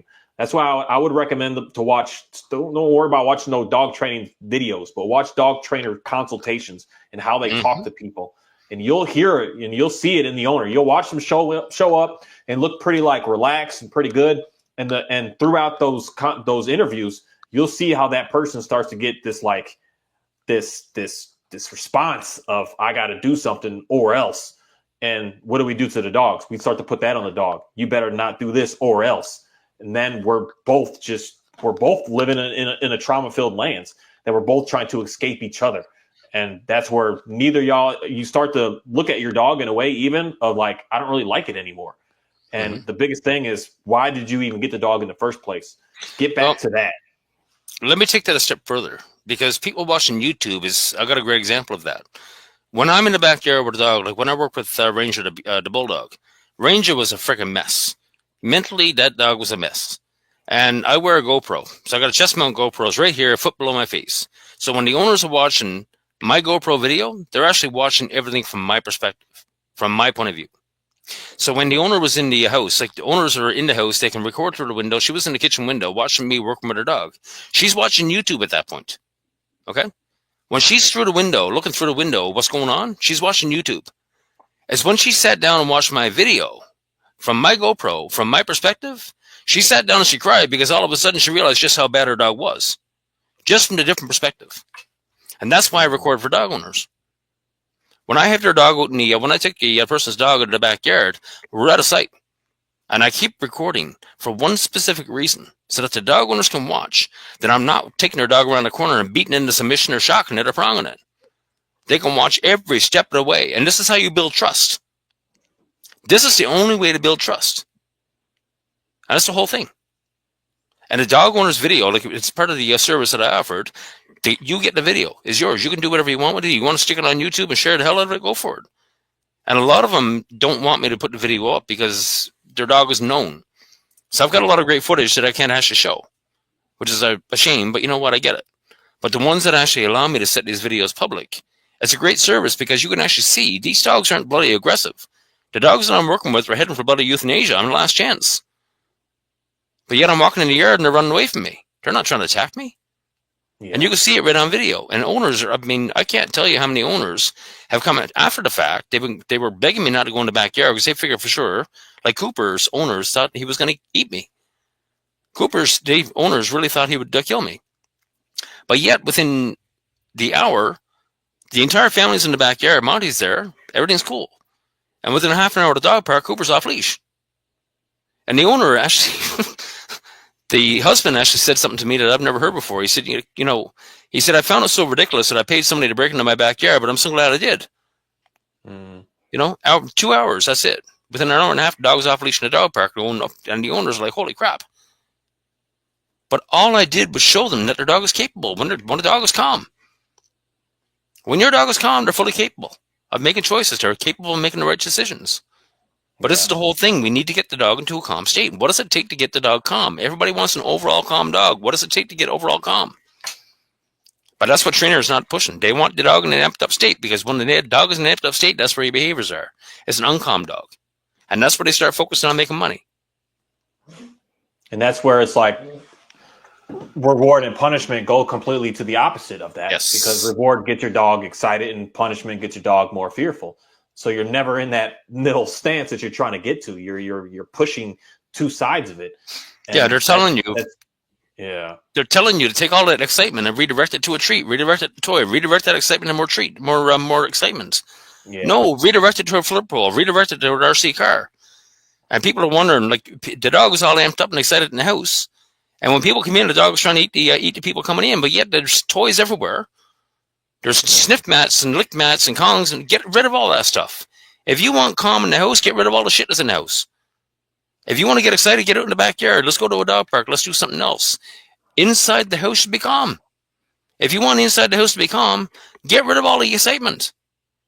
Like, let me ask you a question. When did toys and dogs become normal? When did it become normal for a dog to have a toy box? I'm still not sure.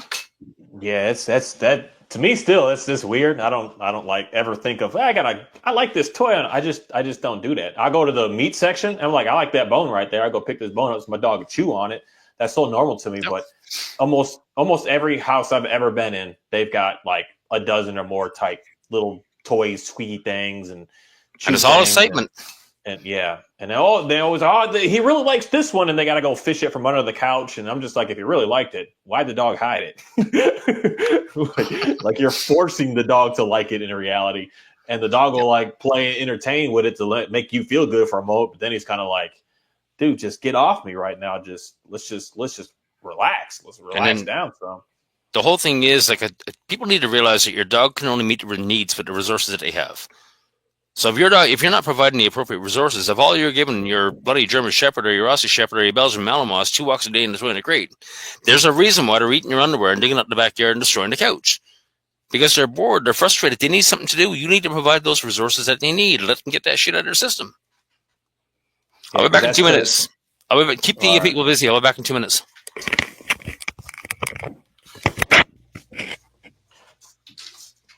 But yeah, that's the concepts that some people, you may get success with this. I just haven't seen it myself, of keep the dog crated, and then all of a sudden when the dog is older or whatever, something happens that now the dog is calm and he's fine. Because that's the part of, say, the sport training stuff that makes the dogs to be more powerful, is to crate and to isolate the dogs. Because I can even say that with my German Shepherd Kahi. I can't take him for walks like I do if I allow him to be able to do more during the day, where this dog can. I don't know. She's weird. She can be up with me, go everywhere, do everything, and still go for a 14-mile walk like everything's fine. But she's not the norm dog I even ever meet at all. She's just cool. I like her. I was looking for that for purpose. But when you're creating the dogs, you're building the intensity, so when it comes out, it's going to want to like have this extra explosion performance, and that's where it's like it doesn't really go away, because you're creating the dog to understand it's when it's finally free, we're going to go wild and go savage. And when they go in the crate, they literally just can't do anything. It's not that they have any other option. They don't get a choice. And that's why when you just have, say, nothing going on in the house, it's going to replicate that in the crate, but in a different sense, that you're not taking the dog out of there to go do something wild and crazy every time. That's why the dogs I see this from so many people, that you just don't get out of the crates, that it's like a mandatory thing that you're like, how do I fade it away? How do I fade it away? The dogs get out of the crate and they just go on a rampage. And the only way that I've seen to get out of that is to just have the dog out and hang out with the dog, relax with the dog, be with the dog. And the dog's going to finally just calm down. But a lot of times when your dog is in the house, they're like pacing and running and going and doing. You just, hey, buddy, let's just lay down, let's just relax. And then the dog finally just says, okay, well, in the house, we're just going to sit down and we're just going to relax. And it doesn't take months and years in reality. It just takes a couple of days of just, this is what I'm looking for. And the dog's like, oh, okay, well, we rest here, and out there we go do stuff. And that's the problem with a lot of dogs is people think like my dog is just overexcited and it never settles down. Is you never actually showed it how to do that. Everything is go here, go there, go this, do this, jump in the van, jump out the seat, and it's just a constant go. You're never saying, hey man, just hang out. And the only time you say hang out is when you put him in that crate and you don't give him the choice. That it's like this is you're dictated in a way that the dog. That's that concept there. I can use it. Learned helplessness. It can't do nothing in the dang crate. It's got no choice of nothing. And if it barks in there, you're gonna do something to get it to stop barking. And if it moves in there, you're doing whatever. And the dog just says, "Oh, forget it. I can't do anything." But when it gets out of that sense and it gets freedom, good luck. That dog is gonna be a rampage. Stop and think about us. If somebody stuffed me into a crate for 12 hours. When they get back, I don't even if I got no trust for the person that stuffed me in there. Number one, when that door opens, it's game on. Yeah, this is the whole thing that people need to realize. And crates are a part of IGP too. They shouldn't belong. They don't belong in your home. And now, if that's said to people, I believe that every dog deserves they need a place of their own in the home, a place that they can go chill, relax, leave them the hell alone. Take the door off the crate. If they're comfortable in the crate, take the door off. It can be their bedroom. Cover it with a blanket, whatever have you. When the dog is in the crate, leave them the frick alone. Nobody goes near them. If your kid is in the bedroom, do you go out and disturb them? There's a reason why they're in there. Yeah, I'm looking at Opie in the back here.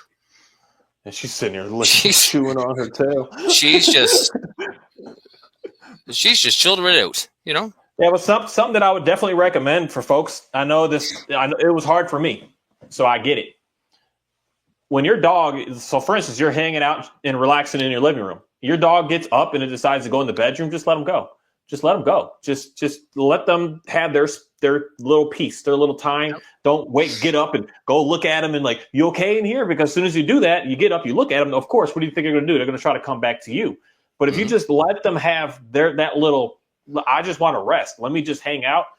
I see a significant difference, a huge change. Because it's almost like we're putting too much pressure on the dogs, so we just gotta let them relax. Some dogs never ever they've never experienced a complete state of calm. They're so reactive, even when they're asleep. They never get to REM sleep. They're always active. They're always alert. And this is why I push CBD, cannabis oil, so hard to people, because CBD actually has a direct impact on cortisol loads, and it actually will suppress the production of it. And CBD oil to a dog, like Monty gets, he's down to 1 dose a day right now, and he'll be on CBD or cannabis oil for the rest of his life. The good dog, he's 13 years old now. He's got a bit of arthritis, and it really helps him. So he gets a combination of THC. He gets 1 milligram of THC and 30 milligrams of CBD every night, and he comes looking for it. And I know it helps him relax. It helps him sleep. And THC is not toxic to dogs. THC has never been indicated in the death of any animal. And let me tell you something. There's a whole lot of human beings putting that to the freaking test out there. There's people out there smoking weed like it's going out of style. Nobody's ever died from it. But yet vets are out there screaming, "Oh, THC is toxic." No, it's not. Yeah. Cannabis oil is incredible stuff. I mean, dogs, human beings, we have a what's called an endocannabinoid system. And every cell in our body is designed to interact with cannabinoids. And there's over 100 cannabinoids in cannabis. And our systems right now are starving. Our bodies can take omega-3 and convert it into cannabinoids, but how many people are getting bloody omega-3? So there's over 100 cannabinoids in cannabis that's designed to work with our bodies. So it's not just the THC and the CBD. There's also CBG, CBN, CBT, there's a whole slew of them. That's actually beneficial to the dog. Beneficial to us. Everybody should be taking cannabis oil. It doesn't mean you got to get stoned every day. You can get the oil without the cannabis oil. There's a lot of spices. Like Monty loves hot spice or hot sauce. I don't know what it is, but whenever I open up a can of tuna with bird's eye infused tuna, that's got some heat to it. And he loves it. And I give it to him because it's a great cannabinoid. Capsaicin is a powerful cannabinoid. There's so many things that people don't understand because all the knowledge has been taken away from them throughout their entire life. Dog trainers are not giving people knowledge. They're taking the knowledge away. And knowledge is power.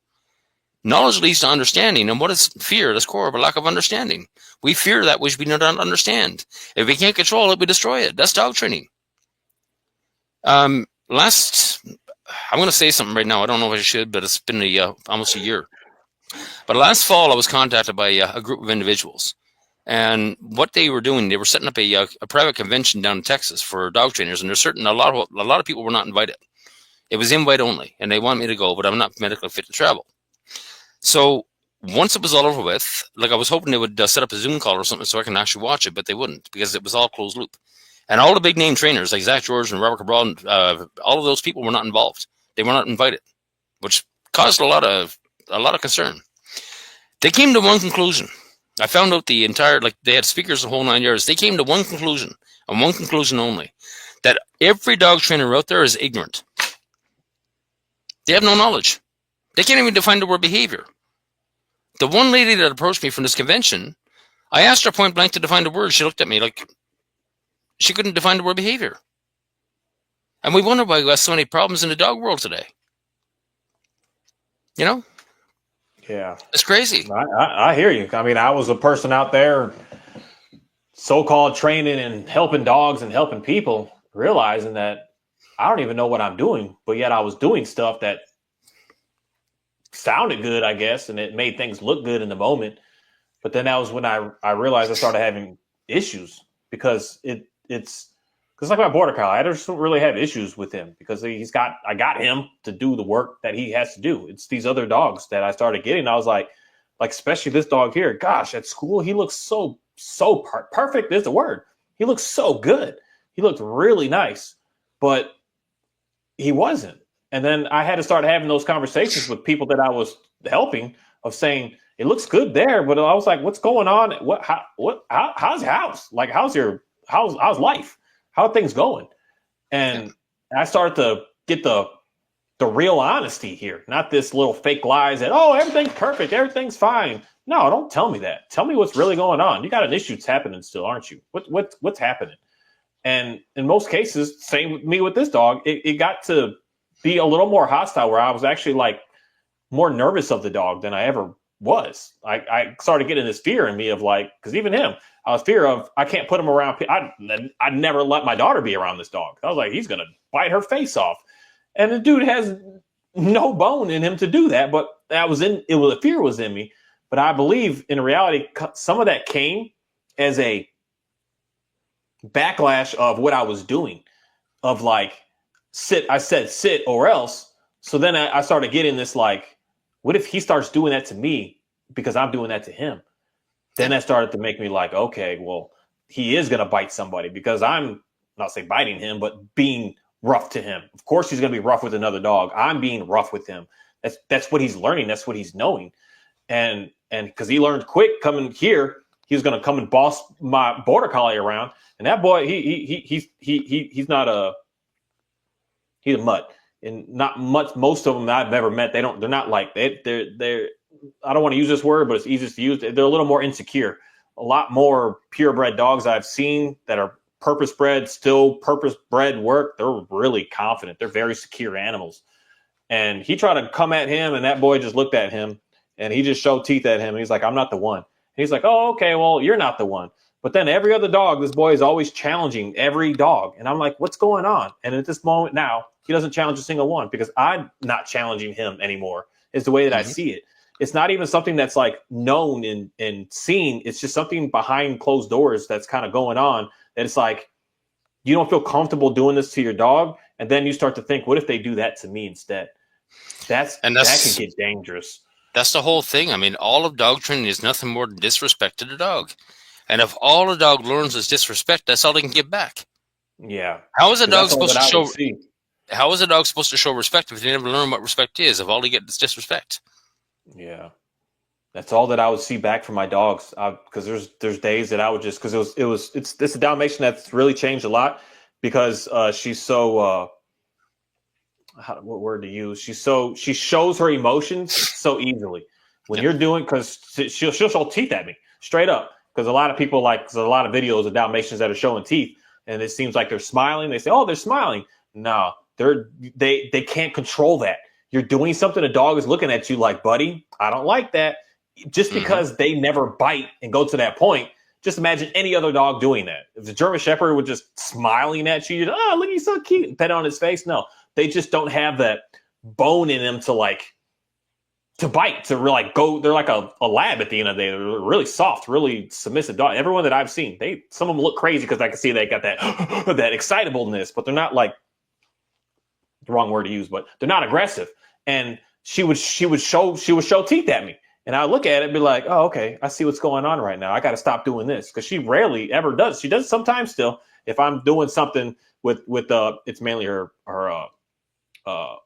food sometimes, that she gets nervous of like, I'm not going to give it to her or something, or if the dog tries to try to think that another one's going to get it. She's much better today. She doesn't really respond, but she was just giving me that look and I'm like, it's okay, Ophi, we're good, we're fine here. We're working together, and it's really because a lot of what I was doing at first, she give me a lot of pushback, and I'm wondering what the heck is going on here. And to me, I hear from a lot of people at the same time, even though they don't bite, they're known to be a stubborn or like independent, don't really want to listen to people type dog. And it's because we're disrespectful to the dog. You respect the dog, you care about the dog, and the dog will be wanting and willing to do anything and everything for you. Yep.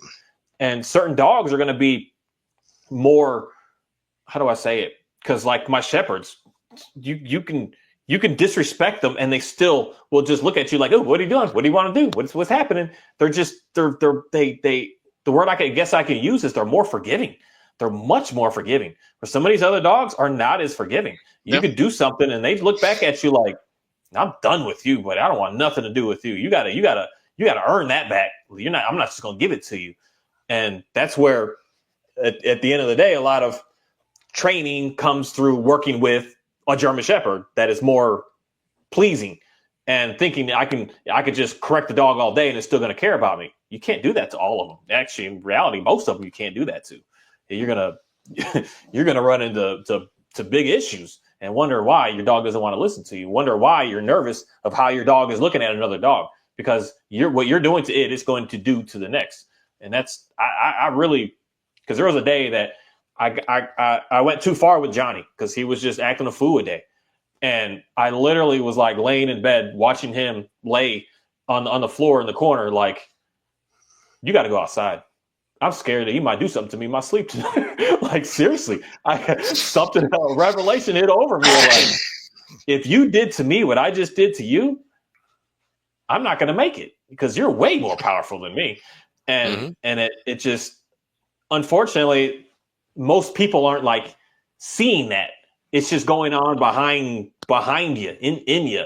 It's not shown. And a lot of what I like to be able to talk about is the things that aren't shown. And to get people thinking of what's going on that you're not really even paying attention to. Because if you're just doing it based on you're not knowing it's happening, nothing's going to change, because you don't think anything's bad you're doing. Everything is fine. Well, going on that one, I mean, when shortly after I got Monty, I like to flip Monty upside down. And I've learned not to do that anymore because he doesn't like it. But anyways, I got I was flipping him upside down in my lap, and it just scratched his belly and whatnot. And I went down there one day and I started tormenting him because I grabbed his throat with my lips, not with the teeth, but just with my lips. And I made a slight growling sound. Well, that freaked him out, and he bit me on the friggin' nose. And I went, okay. And it's not his fault. Yeah. He just didn't like it, and he's reacting to something that I did, right? Mm-hmm. But it's those little lessons in respect that are not soon forgotten, right? I was being disrespectful to him. I was treating him as something other than a dog. I was treating him as my little toy. And he said, you know what? Enough of this shit. I've had enough of this. And rightly so. Yeah. And that's the part that, unfortunately, what's mainstream normal today is we should be able to do whatever we want to, and the dog shouldn't respond. And that's not true.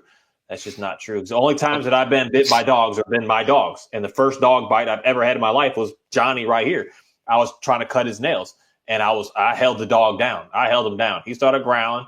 Now he was showing teeth and growling and making noise. I was like, oh, you're not going to do anything, you big baby. And I just kept going, pushing, grabbing. And he started wiggling. I put all my body. I'm laying on the dog like, you're doing this. And that dude came around. He tagged. He said, poop. And I was like, oh, man. But let me tell you what. We don't have it. I don't have issues. The dog, I'm nothing. But that's a little thing like that got in me of.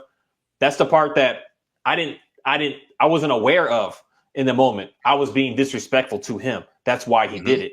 I was more on the side of, you dang dog, you should never do that. I don't care what I'm doing to you. Yep. And then when I finally would say woke up to, I went too far. I just went way too far. I have zero issues at all with anything like that. And it's a back and forth. And to the ones that don't think it's a back and forth, for one, they don't have, I don't know how to say it, but they don't actually have a dog. They have maybe something for show, but they don't have like something that they live with. They got something they just put in the crate and bring it out and put it in obedience and put it away. They don't live with it. And unfortunately, like 99% of people that are regular people that just want to be able to have the dog hang out, we're watching from people that don't have what you actually are looking for. They have something different. And that difference, they can do extra to the dog and it don't matter because the dog is going to be excited to get its 30, 40 minutes of work and then go back away again. So when it's out for work, it's got no other choice because the go-to methods, the dog is acting a fool, put it right back in the crate again, try again tomorrow. That dog's going to get to the point that it's going to submit and say, I'll do whatever you say just to have a chance to be able to run. I don't care if you're whatever you do to me, just let me have a chance to get outside. And that's a huge difference compared to, say, our pet dogs that we have in our home. It's a big difference. We can't just keep pushing them because then they're going to start pushing back at us. And it's going to start to become that toxic relationship we're both traumatized with each other. And that's why we're seeing what you could do any research on this YouTube on narcissistic relationships, and you could pair narcissist with yourself with dog, and you could see that stuff's going on. Like you could pair it, you could just see it how you're interacting and what's happening. It's something that is just, it's easy for me to see today, but I didn't see any of that in reality. Yep. When I first started working with dog, I saw dog, I was like, you dang dog, I'd tell you what to do. You give me pushback, I'm firmer about telling you what to do. You give me pushback, well, buddy, you're about half dead, and you better listen to me. That was my attitude. And a lot of trainers, that's their attitude. They think that way. And that's not going to give you, I want to say, good, real results of a dog that you could just enjoy. You're going to be on edge all the time with that dog. And most people are on edge with y'all dogs. So 2 of the major problems that I see today, number 1, we're not meeting the dog's needs or the breed's needs. And number 2, and you're going to appreciate this one because I find there's so many dog trainers right now making up their own psychology as they go along. They don't follow B.F. Skinner. They don't follow a particular psychologist. They're making up their own psychology as they go along. Lynn Boyke, for example, is a great example of that. He's got his own school of dog psychology. And then one day I was introduced to him. It was from Rosie. She sent me a video about him working with a Chihuahua. And he's literally doing the Lion King. He's got his Chihuahua up in the air, and his dog is just dangling in the air. And he's holding his dog up in the air like the freaking Lion King, like Simba and the Lion King with the monkey. And I approached Lynn, and he's going, this is all psychology. And I asked Lynn point blank, what kind of psychology, what exactly are you pushing here? Because Skinner wouldn't do this. Jung wouldn't do this. There's no psychologist in the world that would do this. So where are you getting your psychology from? And he ran away. He wouldn't, nope. Because it's not convenient. Absolutely having to sit there and tell your freaking clientele that you're making up your own psychology as you go along is not a moneymaker. But that's all dog trainers are doing. Right now, I got this other idiot trying to sell his book off my back. He goes by Fun Guy Network on Instagram, and this guy's out to lunch. He needs some time in a mental hospital, but yet he's making up his own psychology as he goes along, and he's trying to go, well, Skinner's wrong. And he turned around, and again with trainers, they can say whatever the hell they want. They can pull whatever they want out of their arse, and people are going to believe them. And he made this statement about B.F. Skinner, how Noam Chomsky read everything from B.F. Skinner, and Noam Chomsky actually disagreed with Skinner. And I'm like, yeah, he disagreed with Skinner on the part about linguistics. Noam Chomsky has no background in psychology at all, but he disagreed with Skinner on linguistics. That was it. But yet he made this broad paintbrush statement going, oh, yeah, Noam Chomsky disagreed with Skinner, and left it at that. No, he won't answer the question. He's scared to. He can't. He has no defense to it. So he's going to avoid it. He's going to run away from it now. But they're all making up their own crap as they go along, their own psychology as they go along. And they're all blaming B.F. Skinner, but yet they're making it up. Then you got other trainers, like IGP trainers. You got Ivan Manavilov, who will sit there on camera and state clearly, Skinner and the B.F. or B.F. Skinner in the quadrants. But in the same friggin' video, he will state clearly it wasn't even a moral issue. And this is his words. It wasn't even a moral issue for B.F. Skinner. He openly opposed punishment. So, Ivan, why are you sitting there blaming B.F. Skinner for the punishment quadrants when Skinner was openly opposed it? But yet, I've done 2 consults with Ivan's former clients. They paid $10,000 for his course. You'll never hear a trainer talk about Conrad Most. You will never hear Ivan Manavalov or Hans Hoffman or Robert Cabral actually mention the name Conrad Most, but they're preaching it. Now, the 2 clients that I've actually talked to from Ivan Manavalov, they got a copy of one book, and it wasn't from Skinner. It was Conrad Most Training Dogs. Conrad Most Training Dogs, if people would actually sit down and read it, is the very basis for everything dog training today. Conrad Most is the father of Schutzhund, which became IPO back in 2003, I believe, and then it became IGP. So they're actually hiding the name Schutzhund now. How often do you ever hear the word Schutzhund? It doesn't exist anymore. It's all IGP now. So this is the reason why they're able to hide it. And then you get Robert Cabral, who sat on video and goes, well, I don't like the word punishment anymore. I like the word correction. Now, boom. All of a sudden, magically, positive reinforcement, IGP, and balanced training is all corrected out now. But yet people are cheering this crap on because they don't understand anything. They won't read a book. They won't verify it. They will not sit down and read a 270-page book from B.F. Skinner to verify all this. And once you sit down and read that book, you're going to realize the entire system of dog training is one big lie. It's turned into a cash cow. Robert Cabral's pet care conglomerate is worth $100 billion right now, and now they got vets involved. Zach George and his AVSAB. And it's all a money-making racket. That's all it is. They're killing dogs right now for money. And when you get back to purely positive, it's all positive, right? But yet if you go into the Facebook groups, positive reinforcement and purely positive are killing more dogs than anybody else. When you go into these groups, you're going to see all the memes. Oh, sometimes the behavioral euthanasia is the right thing to do. Once you understand what a behavior is, you shouldn't be killing dogs at all for behavior. This is crazy. That's the thing. It's cool to experiment and try, say, new stuff, but do that on your own stuff. Don't try to explain all this to the public as if you got something new and you have nothing that's like verified of that, and I guess I could say. And that's even like one thing in that one of the interview I had with the other guy at the end. He's like, what do you recommend for dog trainers to do? Like, get the dog that you want and be able to do what people are looking for. Get that dog. Be able to get your dog into that position. If you can't do that, then you need to figure out more or learn what you got to do something. Your system, your method, whatever, you got to change it because you're not able to get the dog that you're actually wanting.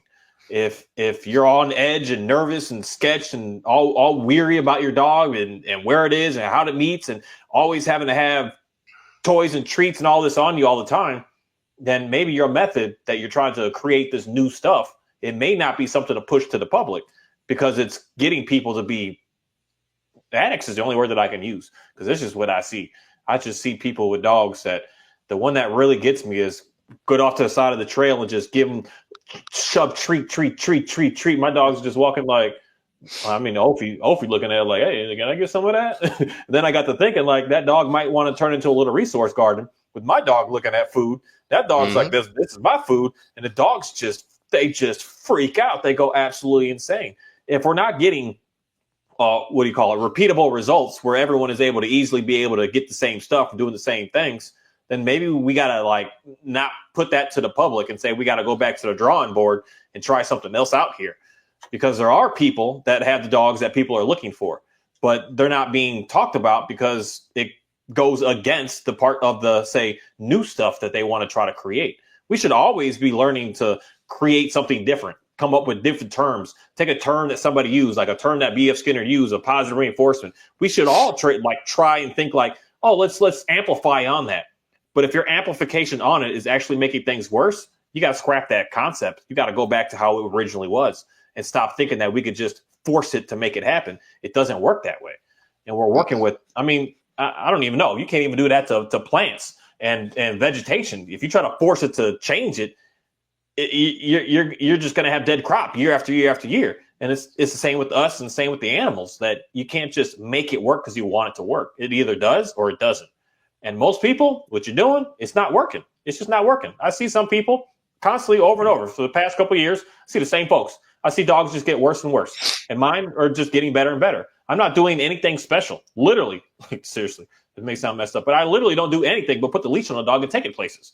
I'm not worried about anything extra.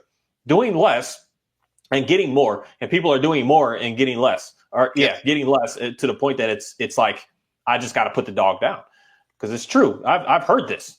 I'd rather, from the force-free side of it, I'd rather put the dog down than give it a correction. Not even saying that you need to give it a correction to get the dog into a better place, but you need to just stop doing what you're doing, and you'll see the dog get into a better place. But can't even get that into people's brains. For me, I had a fellow email me a couple of days ago, and he sent me 3 videos to stitch together. They're up on my YouTube channel. And he asked me to react to it because he was going to fly to Spain. He was asking me what my opinion is of this guy, because he was going to fly to Spain to start being mentored by him. Well, when he watched my reaction video, he emailed me back going, okay, I don't want to be a dog trainer. I want to be a behaviorist. And in the video, like, you got this guy, I mean, as stated clearly in the video, a real dog trainer would not be doing this to a dog. A real dog trainer would not be using e-collars and prongs and everything else to get a dog to do something. They would not be in the behavior ring at all. A real behaviorist, a real radical behaviorist, would not be doing it to a dog either. That's the reality. These tools and treats and everything else are not necessary. Yeah. You know, it's like I look at your dogs right now. It's like they want to force it so much, but then that's what's weird to me, because it's like, why would you want to force it so bad when you have to have all this extra stuff? And the only reason that I can say is obviously money. But as far as a person that's wanting to get on a decision of like starting business for yourself, for instance, wouldn't you want to go on a route that you need less and you could sell less and don't have to get people to have to buy something other than just like the information that you give them and being able to get them into a better place? That's the part that it's weird to me. Why would you want more? Why would you like? But then again, some people are like, I like my collars, and I like it. It's like a status statement. They got to wear their necklace with it, and they got to have everything with it to like. It's like, look what money I bought on my dog type situation. There was a girl in my dog school that was buying these like $400 or $500 collars.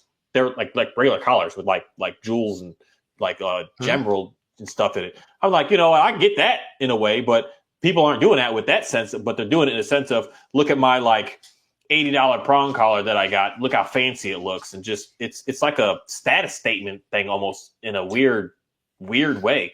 But and again, it's narcissistic attitude. Yeah. It's all narcissism, right? Yeah, it is, unfortunately. I mean, just changing it up a little bit, like with e-collars. When everybody, it was a big stink when Evan Manavila was part of that study using e-collars to stop chasing and whatnot. I read through that whole thing, and there was only 2 options. It was positive reinforcement or rebalanced. There was no option of what we're offering. And the only thing that really stuck out in that entire statement that they had out, right down the very bottom, it stated clearly that these tools should only be in the hands of a professional. But yet any Tom, Dick, and Harry can go to a pet store or get online on a dog trainer's website and buy these prongs and e-collars at will. But yet in that document itself, it said point blank that these tools should only be in the hands of a professional. So what gives? Because that's even when I was using them before, that was my mindset in reality. These should be, so for e-collars, e-collar technology should be for dealers only, from people that have like something to show that they know how to use these things, and they should supply, then maybe not training for free type scenario, but I was already thinking that like they should have something that you have to do to understand how to use this, and you have to do certain things. It shouldn't just be for anybody to be able to have, because the reality is trainers are scared of dogs. That's why they're using tools. When I watch a trainer tell their owner that, here's a muzzle, put this on your dog for me, put this e-collar on your dog for me, put this prong on your dog for me, this trainer is scared. Yeah. And that's the only reason why they're reaching for tools, because they're scared. They don't want to work with the dog. Yeah. Yeah, I've seen that, because I've come to realize the more stuff I put on the dog, the more scared I am. And then when I take more away, I'm actually not as scared. That's the part that I realized, my old backwardness that I already kind of have of seeing this world, that I was realizing when I was putting if I had to use the slip leash to keep myself to feel safe, I was like, something weird is going on right now. I should just be able to be with this dog, and I should feel pretty safe. So Keep people busy. I've already noticed that. I gotta go get a drink. All I'll be right. right back. Okay. All righty. I got to add this comment right here on there to see that. That's funny right there, because that is true. That is this is the reality of where we're headed. The prices of them are going up. We got fancy colors now, changing colors, color pieces, and all this stuff to it to make it look and be like just fun and exciting and great, and just and normal may not be the word, but just to make it more normalized, that it's acceptable. And I don't even want to say, to each your own. Those that want to put the e-collar on your dog and you got this grade A success and everything is good, just you're living with what you're living with. You got what you have, and just do what you do. Just my own personal experience. I noticed that it started making my dogs be more, the word I want to use is antisocial.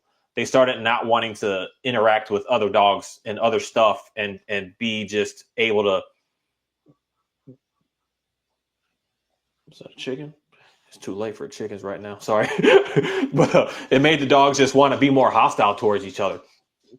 And that's just my experience, because I had it. And then when I took it away and I started working the dogs a completely different way, the dogs are now no longer antisocial. They're more willing to want to be able to meet and hang out. They're no longer getting hostile and jumpy and agitated when another dog is around. They're just more neutral. And I've been seeing this with other people as well with their dogs, that they weren't so antisocial at first, but then they started to become that way. And it's a tricky system, because this is the thing. We know what a dog is doing after it's doing what it's done. We don't know what they're doing in the moment when they're like looking at something. So when they're looking at something, the dog could be just looking at it like, hey, what's up, buddy? How you doing? And we give them a stem on that collar to say, no, get back over here. And that could be a simple right there example of why the dog starts to get antisocial, because we're tapping that button, not knowing what the dog is actually going to do. So we're just tapping it saying, come here, come here, come here, come here, come here. And the dog may just be like, oh, I'm fine. But then what starts to happen is you tap it so much that now the dog's like, maybe I do need to be suspicious of that over there. So then the dog starts to think like, I will start to be more suspicious. Now, for me, I can't see this. Oh, go ahead. E-collars are not for family pet dogs, in my opinion. There's a purpose for them, and they should stay where the purpose was intended that they made them for. Basically, gun hunting, working dogs like that are going out to hunt, work, do things, do a task, not to give a dog a stem because it's looking at the counter. That's weird to me. All I see is more antisocial animals. And I believe that a lot of this equipment is creating that in the dogs. It makes them not want to be a dog, be the number one thing. That even getting down to this stuff earlier, I was talking about these coping mechanisms, getting down to one thing that is a healthy mechanism is to be able to be with another person, to do stuff together with somebody. And we're not allowing the dogs to be able to get that coping out of, they have an issue, they have a scared, they could be next to another dog. Because that's like Kai, my shepherd, was giving my Dalmatian complications up front because she was new. But now she's the one that's more neutral to like other people and stuff than he is. So he now is seeing her calm. And then he's like, oh, I could join in on that. I'm fine as well. But if I would have brought another dog, because that's why I never used him much. I use Johnny for interacting with other dogs that are crazy, because he just doesn't care. He just looks at people like, he's like, whatever. He's very indifferent. And he knows how to handle himself if something wants to go crazy. But the other dog was a little nervous. And in my opinion, it was based on what I was doing to make him be nervous. So then when now he's able to be around another dog that is able to just be calm, and it forces him to say, hey, I want to be that calm as well. I don't want to get crazy. But unfortunately, a lot of dog training 101 up front don't, because at the school I went to, there's a dog park that they actually own.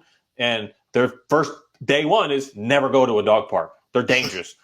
They're the last thing you want to go to. It's weird that the school like bought it, built it, maintains it, but they're saying to every student never go there, never do any of that. That's the part where I'm like, there's some weirdness behind that. The dog, why can't a dog be around another dog? What's going on with that?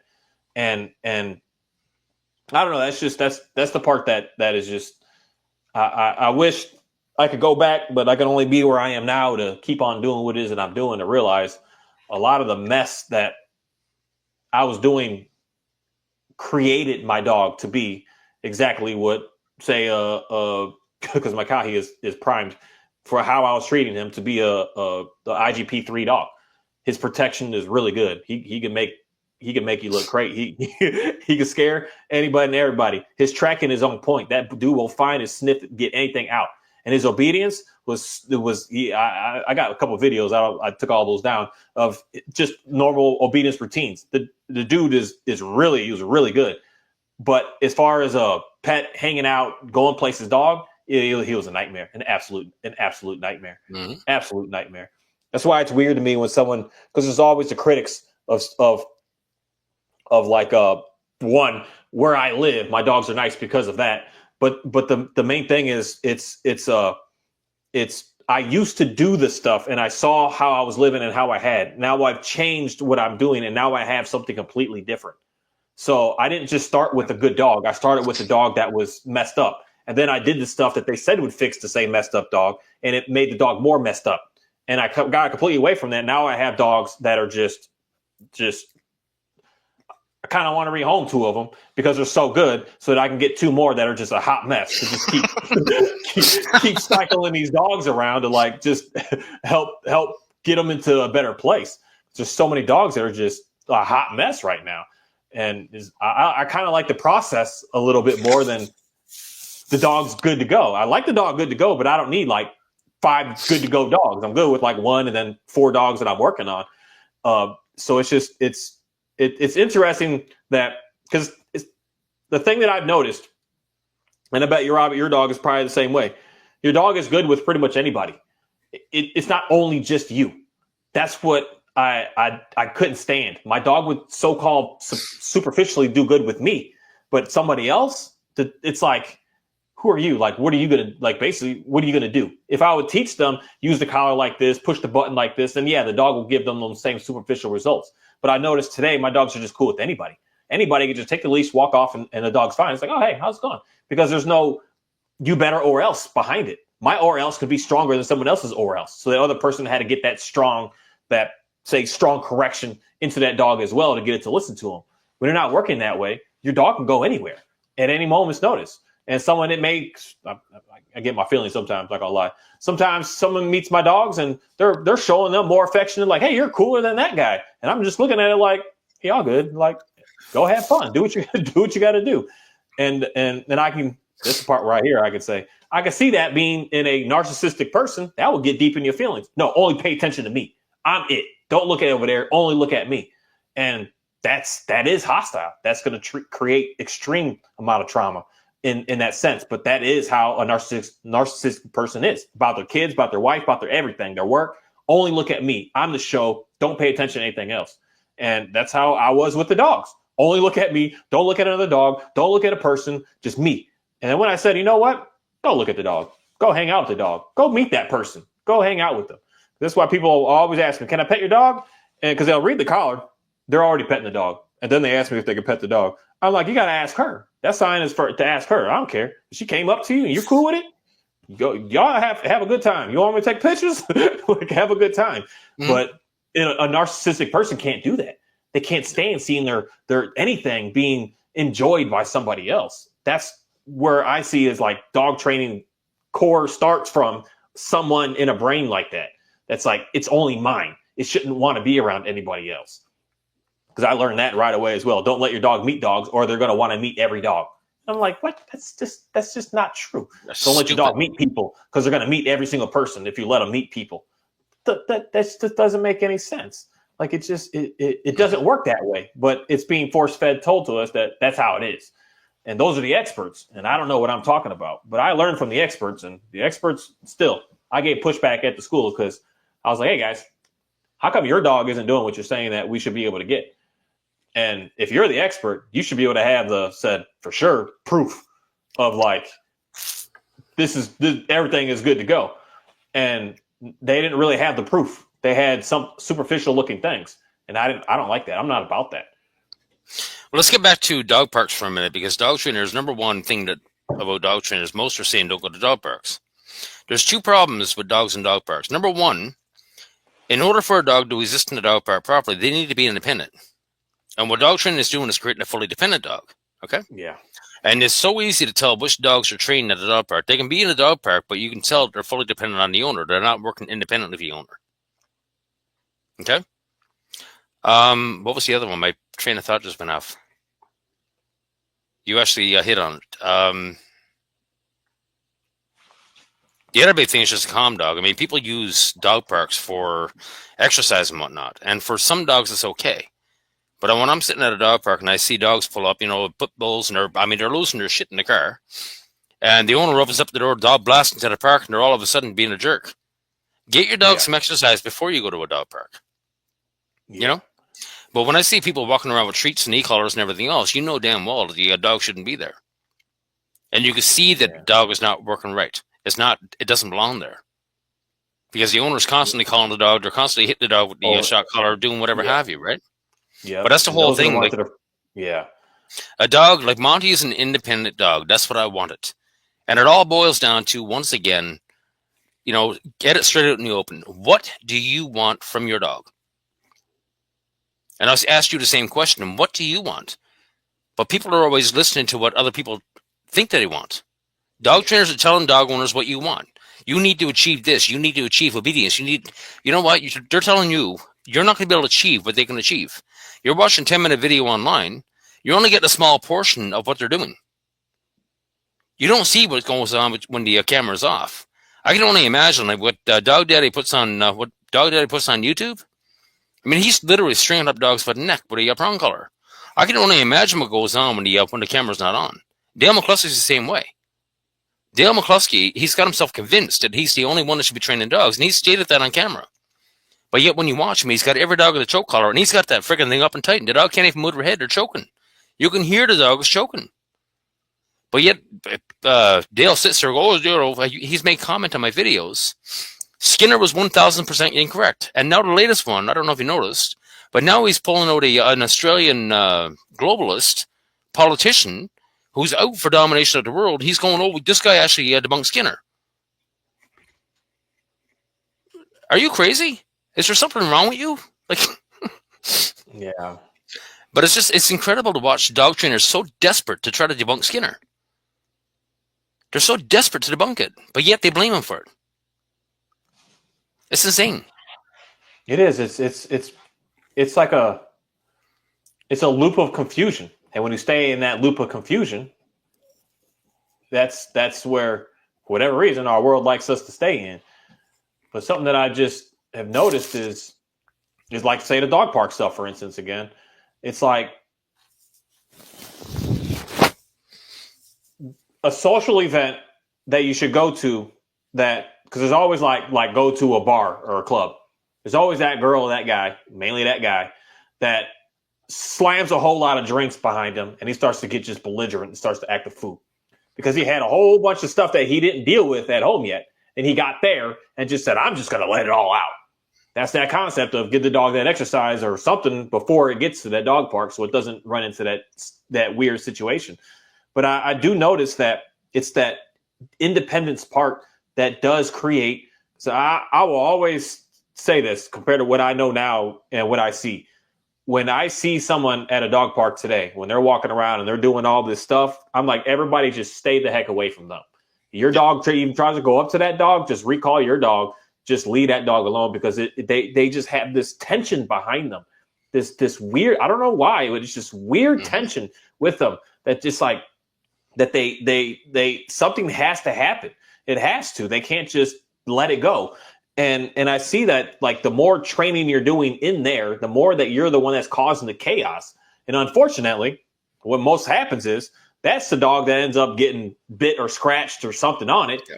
And unfortunately, again, most people are looking at the wrong dog when things are going on.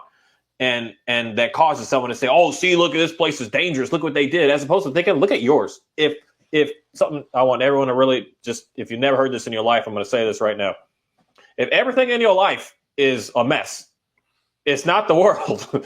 It's something going on with your stuff. That's the mess it's always coming to you. In every single relationship you've ever been in, the same scenario keeps going on. All those people aren't the same. There's only one person in there that's the same.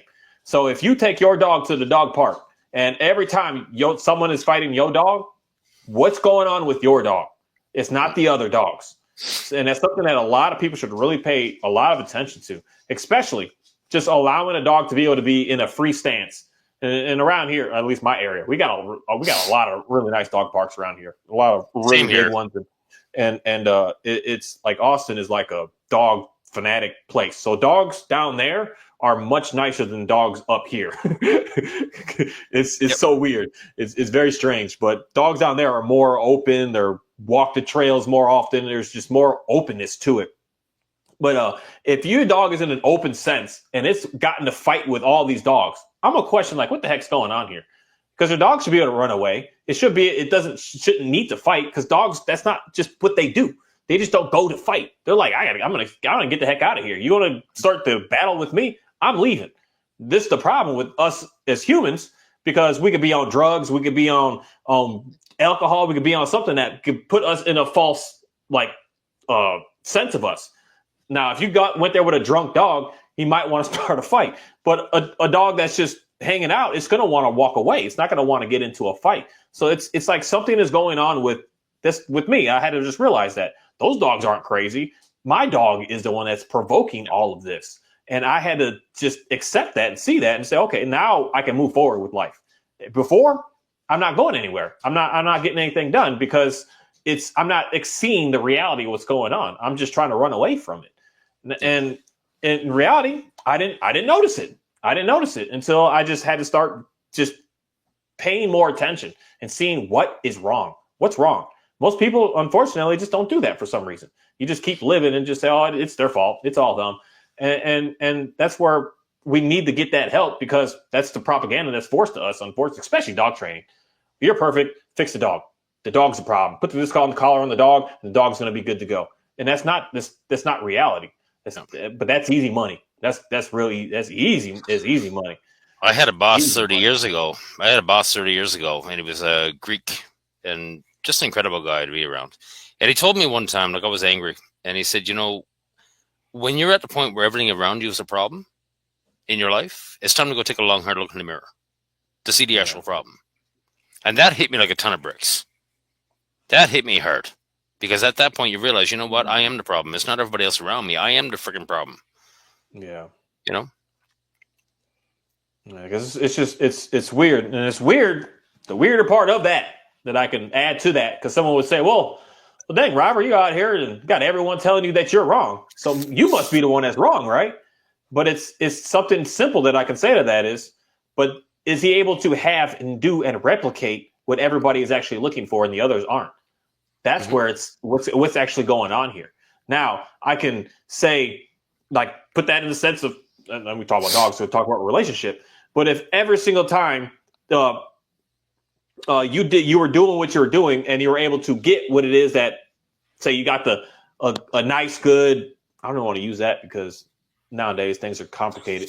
But just talk about the concept of being married for 60 or 80 years and y'all good, y'all work together and everything was nice. You got that track record of showing that what I'm talking about, it works. See, it works. I'm able to get what it is that you're actually looking for. But then everyone else says, oh, no, you got this, and this, but they got 8 divorces on them. Who am I going to want to listen to here? What am I going to want to pay attention to? Because unfortunately, most dog trainers are like that. They got 8 divorces, 8 dogs. Some they put down, some they got rid of, some they whatever, because it didn't work. They couldn't, it wasn't what they basically, I could say, couldn't get it to be that show to be able to say that they're good. So they're cycling through so many. You shouldn't need to cycle. You should be able to grab one and say, I could be able to get this one right here, good enough to look the way that everyone would say, hey, this guy knows what he's doing. He may not be a PSA 3 dog, but it's a dog that a pet owner is looking for. I personally believe, I can get 100% of dogs. Well, let's put that 99.9% of dogs to be a dog to just be a pet dog that somebody's looking for. That you enjoy the dog. I have the dog that everybody wants. I got a whole list of people that would take Monty in a heartbeat. I had about a year after I got Monty, met a young family outside, and they had a young baby that was like 6 months old. So Monty was on a leash, and I said, hey, they asked point blank, is he okay with babies? So they squat down, they had a baby, they were standing the baby up, right? And the baby's kind of just going after Monty, and he actually offered me to he wanted to buy my dog on the spot. Yeah. You got the dog that everybody wants. Our dogs are the showcase for what we're putting out. Yeah. But yet you look at trainers. If I tell you one thing, at some point you should get on Facebook and get to the dog training groups. You want to see a complete shit show? Holy crap! You got trainers in these groups that are charging big money to work with the client dogs, but yet they can't fix their own dog, and they're in trainer groups asking other trainers, "How do I fix my own dog?" Yeah. But yet all the crap that they're pushing on their dog owners didn't work for them. It's crazy. If you don't have any dog your own self to be able to replicate because to me personally, I'm not saying I know what everybody wants, but what most people are looking for, talking to quite a few people I've spoken to in my life about dogs behind closed doors in their house. What do you want? They want to be able to have the dog to go places and be able to interact and meet with people, be able to interact and meet with other dogs, be able to just get pets and do what they do. They're looking for that dog. And in my mind, in reality, at first I was saying, not all dogs can do that because I have my Kahi. Don't nobody touch this dog. Like no one, don't even look at him because he's going to look back at you like, hey, what's up? And I realized just because of what I was doing with him made him be like that. Then I went away from a different style to a different style of working with the animals. He's the same as Ophi today. He walks up to people, gets pets. He allows. I mean, there was a lady the other day. He on the ground, they rubbed the belly and everything. It's like a completely different dog. I believe that all the dogs can get to that point. Not all dogs can get to the point of being the word is elite. These high protection sport competition dogs. Not all dogs can do that. My Johnny is not going to be a PSA 3 dog. It's just not going to happen. But can I get this dog to go anywhere? Petco, go to the Tractor Supply, go to the park, let people touch them, hang out with them, hang out with other dogs? Yes. I believe that all the dogs can get to that point.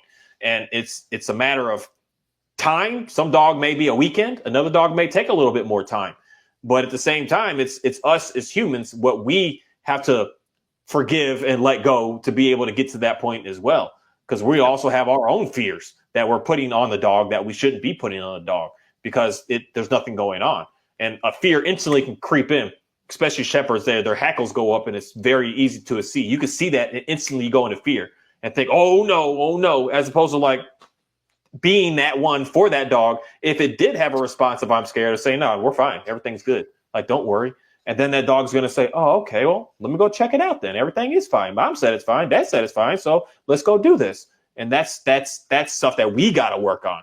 The dog, I could take, because I've done this. I still haven't messed up yet. I still haven't not been able to do this yet. Take your dog that you say is reactive and crazy. It's been doing this for 5 or 8 or 15. I took an old dash hound one, 14 years old. It's been doing it for 14 years. I could take that dog and it's not going to do it with me because I'm going to show that dog something different.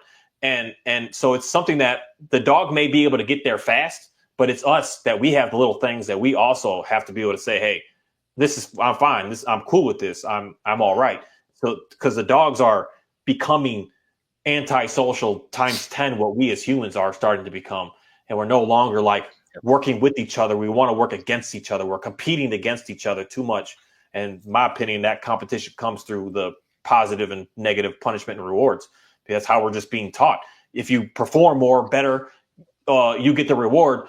Otherwise, you get the punishment. So you're going to sabotage your friend so that you can get the reward, so that they get punished. And then when they get punished, look at you, laugh at them like, whatever, I don't care. We're getting pinned at each other. And that's what I see how the dogs are. They're getting pinned at each other. And that's why we have all this hostile stuff going on. Because this dog here, my Johnny, sometimes when I'm out and I don't see a dog with him for a while, he's like, oh, this is my land. This is my place. So when he sees a dog, he's like, hey, buddy, what you doing here? Like, this is our spot. He doesn't have his own ways of barking and doing all that, but he definitely like freezes and looks at him. He's like, what are you doing here? Like, I thought it was just us out here. And I'm like, no, man, this is open for all of us out here. He gets past it. He looks at him. He's like, how you doing? Everything's okay. And it's just little things like that he may not be perfect. He still like stops, but he stops. He thinks it and he looks at it. He's like, oh, okay, we're fine. Everything's all right now. But at the same time, I I was ruthless to this dog for like over 3 years, 3.5 years. I was just like really ruthless with this dog. For him to just still lay here the whole time and hanging out, and he sits next to me, he lays next to me on the couch. It's incredible to be able to see a huge transformation of how he is. And that's what I would say is results. This other stuff of getting your dog to be able to stay when a kid is kicking a ball in front of his face and say, "Oh, see, the dog is good. It's perfect now." That's not results in my mind. That's just that's silliness to me. I don't know how to say it. That's silliness to me. Well, look at Monty. I mean, dogs watch our behaviors and they understand what we went from watching their behaviors. So with Monty, he's always watching me. Like when I'm in a dog park and a dog comes up, it's easy to tell when a dog is nervous. So I will always squat down. It's just a simple sign of respect. That's all it is. And I let the dog get a beat on me. You know what? You can come over and smell me. I'm not going to try to pet you. A lot of dogs just come over. They come to go around you. They sniff and then they run away. Then other dogs come in. They show their intention. They want affection. And I think from watching that, Monty won't go to somebody unless they're squat down. So if we're in a dog park, and I mean, Monty's a cute little thing. People are like calling him over and he won't bother. But yet there's certain people that will actually squat down and boom, he's running right to them. And now the fact that he's deaf, there's always children running around dog parks, and Monty is wonderful with children. But where he can't hear them, there's times that children will sneak up on him, and they grab him from behind, and they startle him. They scare him. So I'm constantly telling children, you know what, just get his attention, get close to him and clap your hands, because he can still hear a clap of the hands. And just squat down. And Monty always flocks over to them. But in that, it's always that little sign of respect that draws Monty to people. If they're standing up there or bent over or whatever, he's saying, "Frig you, I'm out of here. I don't care." But if you squat down, he's in there like a dirty shirt looking for affection. Yeah. And I think he's learned that from me, right? Because it's just a simple sign of respect. I mean, you'll see me squat down in the backyard. I mean, there's times where the dog is all full of rage, and I'm squat down 5 feet away from this dog. And people are looking at me and going, "You're friggin' crazy." If the dog had any intent to harm me, I wouldn't have gotten in the backyard at all. You know? Yeah. I'm not scared. I'm not worried about the dog biting me. Yeah, because they'll jump, they'll try to chew on your hands and everything before you're even allowed to even get through that gate. They're gonna do something. But most all dogs, like the 99 percentile, they run away. They get scared. They have, because it's that there was a cool video we saw on the dog school of the dogs fence fighting. But then when they open the fence and the dogs can see each other and they stop fighting, they're like, "Oh, hey, hi." And that's how they are. They'll fight like crazy with that fence. They'll fight like crazy with that leash, but drop that fence and that leash and watch what happens. That dog's like, that's the whole thing. That's the whole thing with barrier aggression. Yeah. You remove the barrier, guess what? The aggression's gone. And this is the whole thing when I'm going into a backyard. Once the dog disengages, I'm removing the barrier. Now I'm going to meet the real dog. I'm going to meet the scared dog. The scared dog is going to run away, not the aggressive dog just trying to eat me through the fence. Yeah. And that's the whole thing. This is where trainers, like fear aggression. Trainers use the term fear aggression to scare people because fear aggression sounds bad. The reality is your dog is showing aggression because they're afraid. But why are you focused on the aggression when you should be focused on the fear? Why do trainers have people laser focused on the behaviors? Because that's what they're trying to bring across. It's all, they've thrown subjectivity in the garbage and everything's objective. So stop and think about that, people. Your dog is not a fear aggressive. Your dog is showing aggression because they're afraid. But yet you're focused on the behaviors. Focus on the fear. What is fear but lack of trust and understanding? And that fear aggression is a word that's used a lot nowadays. Mm-hmm. That's the thing. Because again, I want people to watch consults from these dog trainers. There's specific ones that are like, who's a real good one? His name Joel? Not Joel. He in California. Man, what's that? I forget his name. He's a big one over there. He always brags on. He gets the most views, but he's the one that got a Doberman. I forget his name. He got a Doberman that he used. Joel Beckman. There we go, Mr. Beckman. Yeah. Watch his consults, and I would want any people to watch his consults. And his are usually pretty short. He kind of edit it, so you just 10, 15 minutes. I'd watch a couple of them and watch the language. He's not unique in what he does. He does what pretty much everybody does and uses key buzzwords, especially that fear aggression. They use those buzzwords. They'll put them in there to just get you to now react. You are reactive. Now your dog is going to be times 10 reactive. Now you're like, oh my goodness. Now it's a system that just it keeps making folks keep going downhill is what I just keep seeing, as Well, opposed to it getting any better. Joel likes to use the word science. This is all science. It's not. There's no science to this crap. It's like Zach George. Zach George is pushing scientific consensus. If there was any science to it, you just call it science. What is a consensus? If you can get enough birds together that are willing to chirp the same song, there's your consensus. It doesn't make it right. You know? Yeah. But yet, if there was any science to it at all, just call it science. But there's no science to it. What Zach George is pushing as scientific consensus is the quadrants of dog training. And there's no science to the quadrants. There never was. This comment right here. I can't see the comments, so I'll go through and when I'm finished here, I'll go through and rewatch the live video and see the comments and whatnot. Oh, there's Rosie. I've worked with so many dogs that they do this. Hi, Rosie. And it does absolutely nothing to help the dog. And in reality, some of the dogs, it makes it worse. It adds another level of insecurity to the dog. Do you know why? Well, the problem is, again, with your fight or flight response is all controlled by the adrenal gland, or controlled by the limbic system, and the adrenal glands that produce cortisol and adrenaline.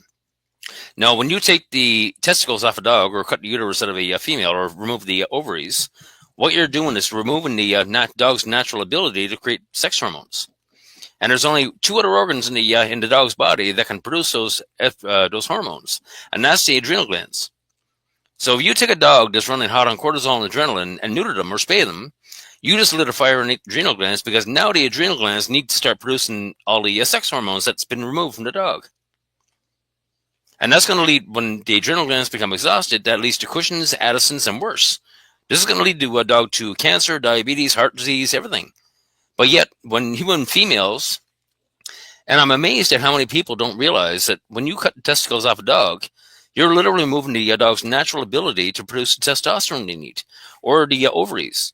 People don't realize that. That blows me away. What do you think is happening when you cut the dog's testicles off? You're removing the dog's natural ability to produce the testosterone they need, and that they still need. And the other big thing too, when you spay and neuter, it automatically creates a hypothyroid condition. It's going to reduce thyroid function. That's just reality. And a lot of dogs end up suffering unexplained allergies. How many dogs are right now, if you get into the Facebook groups, how many dogs right now are suffering from unexplained allergies? And number one, most everyone I know that they got some pills, shots, something. And what's the number one drug for unexplained allergies? Prednisone. They're giving her like bloody candy. So when you spay or neuter a dog, you've just dropped the thyroid function already. You've put the dog into a hypothyroid condition. Now the dog starts developing allergies. The vet turns around, puts the dog on prednisone, which is going to suppress the thyroid further, and it's going to make the dog a lot worse. Yeah. If you've got unexplained allergies, number one thing, the vet's going to put you on food trials. They're going to have you on drugs. They're going to have you on baths, and they're selling you everything. And they'll argue with you that hypothyroidism is overdiagnosed. Because I've been there. Number one, if you got unexplained allergies in your dog, go get your dog's thyroid tested. Pull a blood panel. Don't let the vet do the exam. Pull a blood panel and send it off to Hemopat. Jean Dodds. She's going to let her diagnose it. And there's so many dogs right now, like Jean Dodds will tell you point blank that hypothyroidism right now is running rampant. It's epidemic. And so many dogs, I mean, one of the big outcomes of hypothyroidism is behavioral issues, aggression, reactivity. But yet we're training these dogs, not getting anywhere. When a dog actually needs thyroxine, Synthroid, they need a hormone replacement. They need a actual thyroid medication. Again, you fix the cause, you understand the cause, you fix the cause, and the behaviors themselves are going to go extinct. If your dog is hypothyroidism or hypothyroid and suffering aggression issues because of it, once you fix the cause, once you treat the cause, guess what? The aggression goes away. It's cause and effect. There's so much going on today. And like I say, with vets right now, I'm sorry, but I wouldn't trust a vet as far as I could throw them right now. Vets are in it for the money. And I'm not saying every vet. There's a few good vets left out there. But I mean, I live in a city of 1 million people. And we got 50 massive dog parks in the city. We're very, very dog friendly. And I noticed in your video today, you said it, you're looking for a vet that's actually able to looking like for support in raw feeding. Yeah. We got a lot of vets in this city.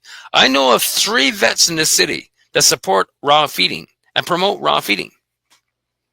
When you have a raw fed dog compared to kibble, your blood results are going to be different as well. There's 3, 4, 5 markers that are going to be different between a raw fed dog and a kibble fed dog.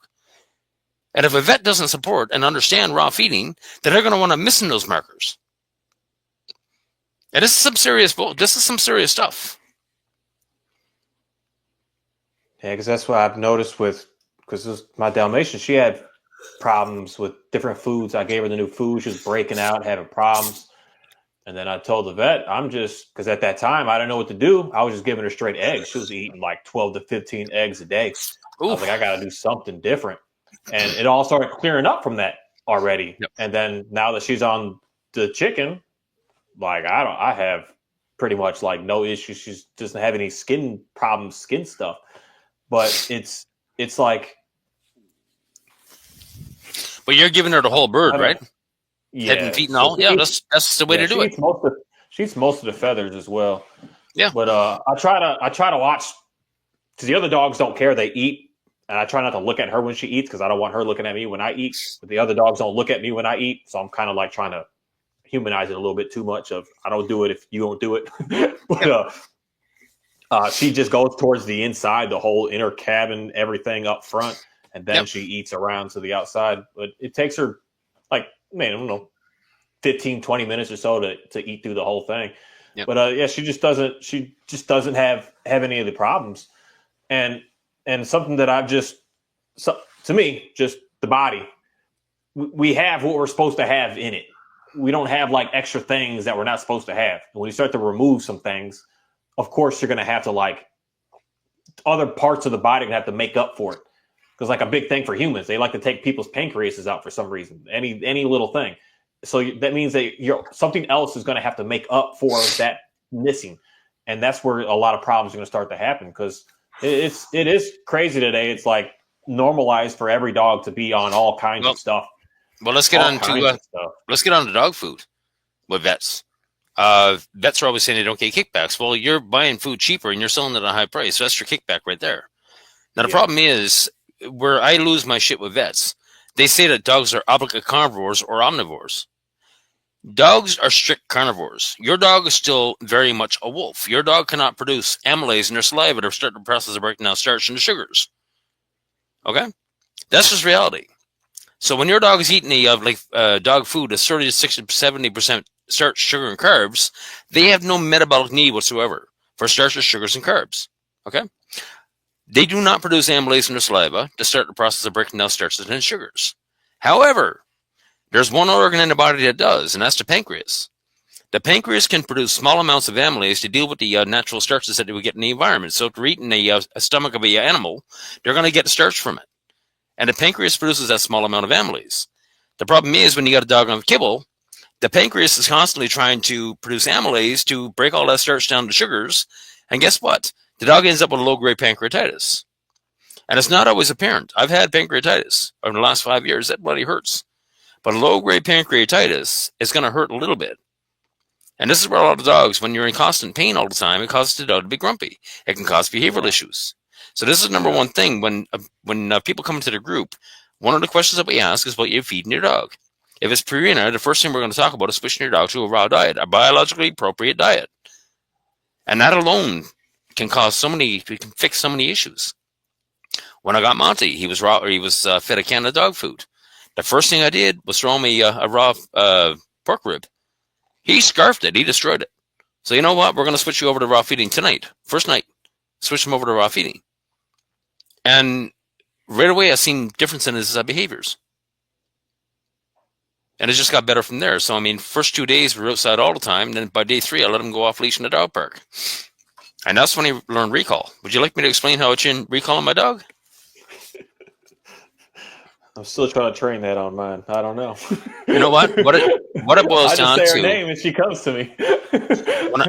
when I got Monty, he was every owner's worst nightmare. He had aggression. He had reactivity. He was scared. He was outwardly aggressive.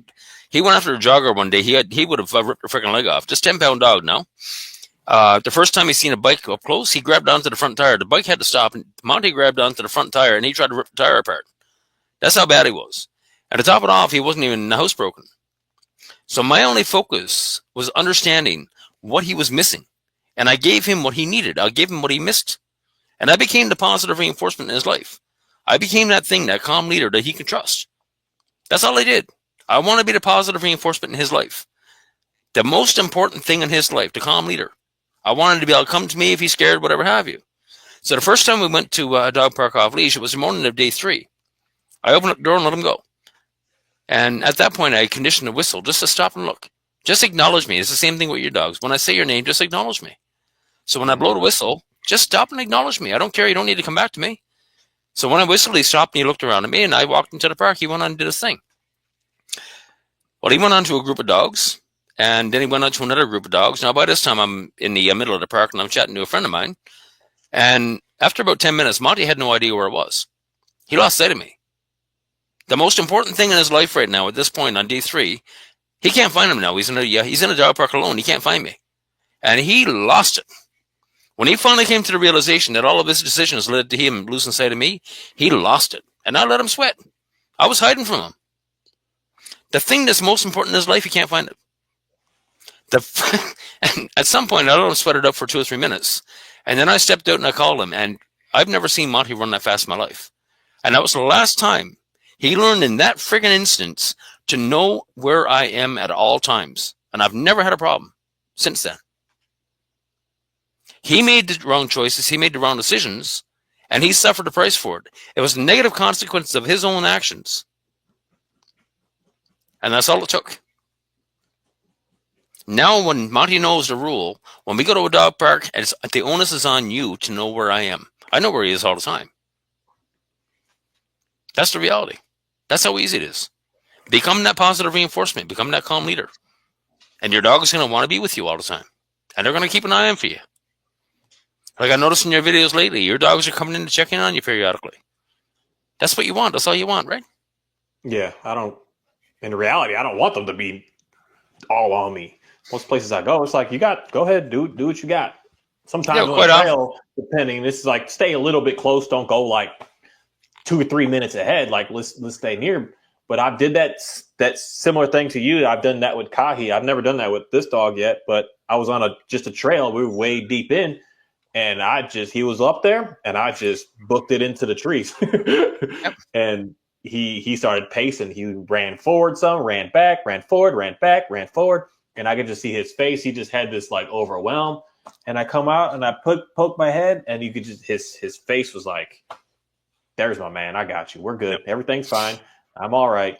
And it really does. I don't know why, but it really does get into the dog to just, because my dogs they always are checking in on me. They're always figuring out what's going on, but they're not always on me, all on top of me. Because he wants to go outside, because she wants to go outside too. That's what I know my dogs too well right now. But I don't want them all like smothering me. You can go do what you do. Because even like right there, he knows me so much. Hey, I've had him longer, where I looked at him and they're like, "I'm not getting up right now. Just give me a moment." And he's like, "Okay, well, I'll hang out." But most people, dogs, what do? I want to go outside. They're gonna push you. I just don't see that. They're like, "Oh, we'll get there." But at the same time, I'm gonna give it to you. We're fine. It's gonna be okay. There's no reason to like sit here and beg. We're gonna get there. But there's I can't remember his name. There's a dog trainer that I don't think he's in business anymore. This is from years ago, stuff I used to research. But because I was looking for food to feed my dog, mainly her, especially with the amount of running and all of that. And he's like, if I get a dog that has any issues, it's like barking too much, it's aggressive. He's like, I go straight raw. I won't even assess a dog until it's been on a raw diet for a couple of weeks to see, okay, what's going on with this dog. Because it could be an upset stomach that your dog has, why it's acting on food. And dogs deal with pain much differently than us. I mean, I've seen crazy stuff happen to dogs, and they just kind of like brush it off, where I would be like, I'll be half a crying right now with what, and they internalize it, and it can become an irritant. That a problem with someone's dog right now listening could be your dog is probably just simply eating the wrong stuff. and chewing on the wrong bones and chewing on the wrong things that is not giving the dog what it's really needing inside as far as that aspect. And I got a little pushback from a comment a little bit ago on that concept. Well, everyone doesn't have the luxury to be able to feed their dog a raw diet. But the main thing I'll say behind that is you'll be surprised, especially long term, you'll be very surprised how the cost is not much more. It may cost you a little bit more in your actual per month bill, but the cost of future stuffs, long term, you're going to save thousands and thousands and thousands. And you're going to have, because I still, the dogs that are on that only eat raw, it's like hard to get them fat. They just stay a nice, I use the word healthy. They stay a nice, healthy weight. They don't have these, they're as dogs should be. And they can eat a lot of it, and they don't really get bigger and bigger and bigger. They just stay at a size. And that size alone is good for their joints, is good for the body. It's just good for everything with them. Because a lot of dogs are they're broken because they're overweight, unfortunately. A simple thing to help your dog out, it could be just to take some weight off of it and watch it become a nicer dog. And I'd recommend that to every human being as well. The same concept behind that. And food really does, it does do a lot to the dog. And something that I was doing when I was big in making my own treats and stuff, when I was like, that's what I was going to do out of dog school, because that's where the money is. Training dogs is money, but treats, my goodness, how people spend money on treats. I was coming up with recipes and doing everything that I could. And so I was using the beef liver, and I dehydrated a way that's like, I don't know how to explain it, but the dogs, I stopped even dehydrating and started just giving it to them raw bits of it. And I noticed the dogs would just look at me differently in this sense of like, who are you? Because the organ meats in reality, because that's what she attacks up front. Johnny's the only one that doesn't eat the organs up front. But the organ is like in the wild, that's like the leader's food. That's like the boss man's food. That's the most nutritional food. So I'm giving this to the dog. And the dog is going to look at me like, you think of me as basically like that awesome? Thank you. But it's not this like, I'm just giving you snacks all day long. No, this is our meal. We're eating our meal. I'm bringing you to this meal. This is the meal. And it does something where the dog does. It's like I guess I could say it's an instinctual thing that the dog it starts to look at you differently, much differently. I know for a fact my dogs look at me crazy, because when people try to give my dog treats, they just look at them like, I know that fake baked biscuit. I don't want that mess. I'm like, don't take it no disrespect if my dog doesn't take the treat. And they're like, oh, all dogs take these treats. My dog look at it like, especially Kai, he's like, I don't know what's going on with that. Like, you can give me a piece of steak or something, I might consider it. But that baked cheap biscuit, like, I don't want that mess. And it's something that I can just see it as it builds a bond between us and dog with what we feed them. If I'm feeding my dog McDonald's and KFC all the time, they may like it short term, but their body's going to start to respond and say something weird is going on here. So you must not like me because you're not dealing with these issues I got going on in my stomach. You're just allowing this to just keep happening. And I can see hostility just starting to happen from that simple thing. To a lot of people, it may not be simple. For me, it was hard. The way I feed my dogs today is on the level of extreme, that I literally go out there and I kill the chicken. I give them a whole freaking chicken right then and there. And watching them eat that is weird for the first time if you've never been around this stuff. So it was weird for me at first. But today it's like, it's so normal. It's like, everyone should just do this. Just go throw them a chicken and just go in the backyard and just let them eat it. Like, it's all fine. But it is like savage looking at first because it's not normal anymore. And it does. It changes the dogs, especially the chewing, the breaking the bone, the pulling, the everything. It's like what dog is. Mm-hmm. When they find a rabbit, what do they do to it? Do they get it? They cut it up, they cook it, and they grill it. No, they just ripping it apart and just eating the dang thing. It just does something to them. That it's these dogs are still dogs. I don't care what anybody tries to put their dresses on them and little tutus. They are still dogs, and dogs just have dog stuff in them. That's still a dog. Because not even 50 years ago, a lot of what do dogs? Because even farmers that I watch, what do they feed their dogs? The excess from their chicken processing and their cow processing, their pig processing. That's it. That's what and the food scraps that they have. They just feed. Yep. That's what they feed their dogs. They got some of the nice. Do they go to the vet? Heck no.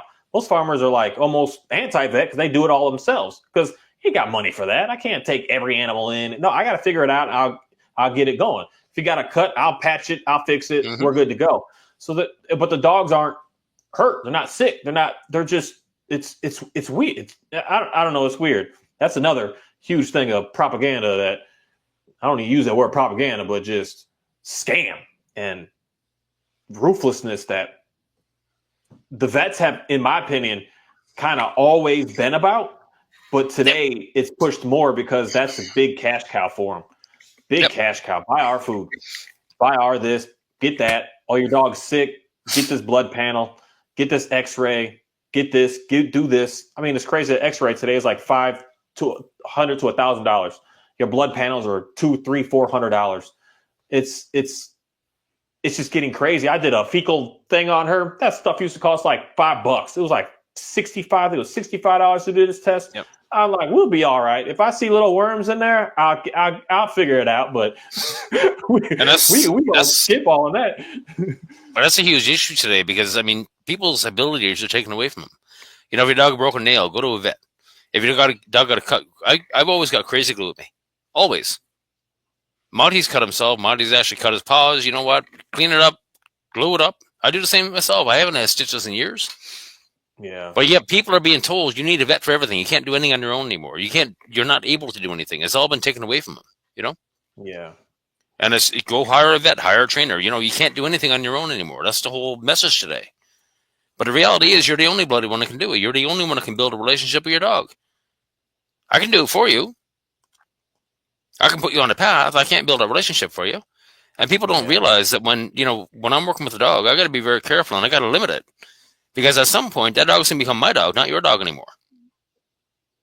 You're not going to want to go back to you. At some point, I got to bring you in, bring you in on this relationship. Say, hey, you know what? Yeah. Now it's time to pass it off to you. I don't want your dog. You know? Give me 2 minutes here. I'm getting the age of decrepitude, eh? I'll be right back.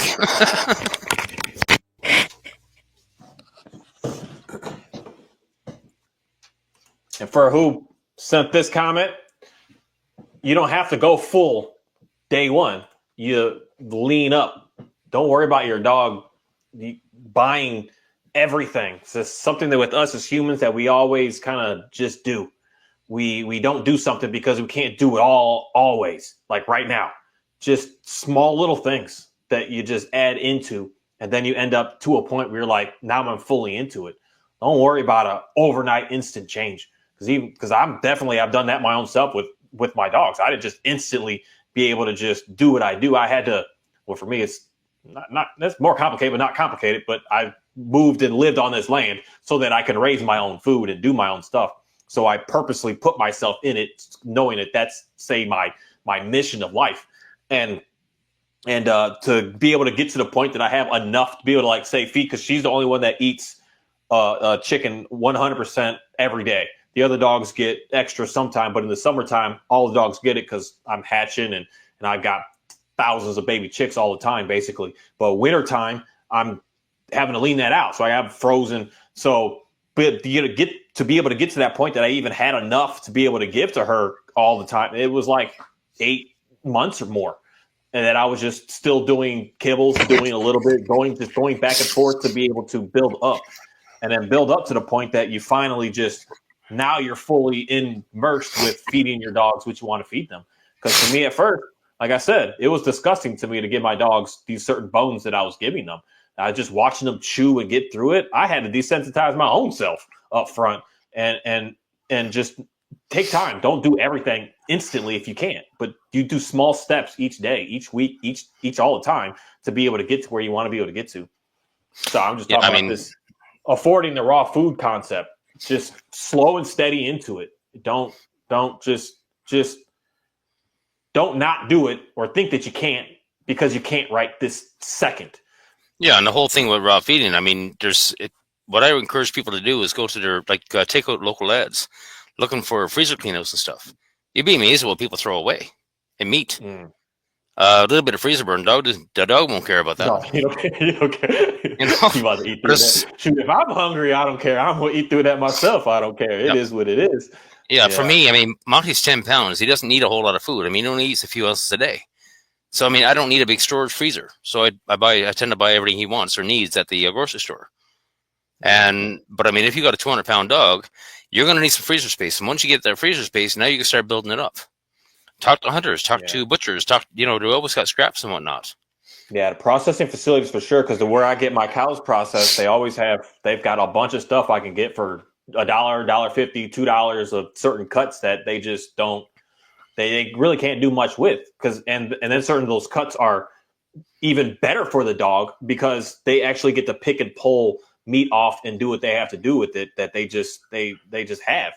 And but there's deals there. There's stuff everywhere to be. Yeah, a friend of mine goes to the butcher. She got to deal with the butcher. I mean, she gets all these cuttings and trimmings and everything else. She'll get like 40 pounds of trimmings for like $10. Yeah, that's a lot of freaking meat, man.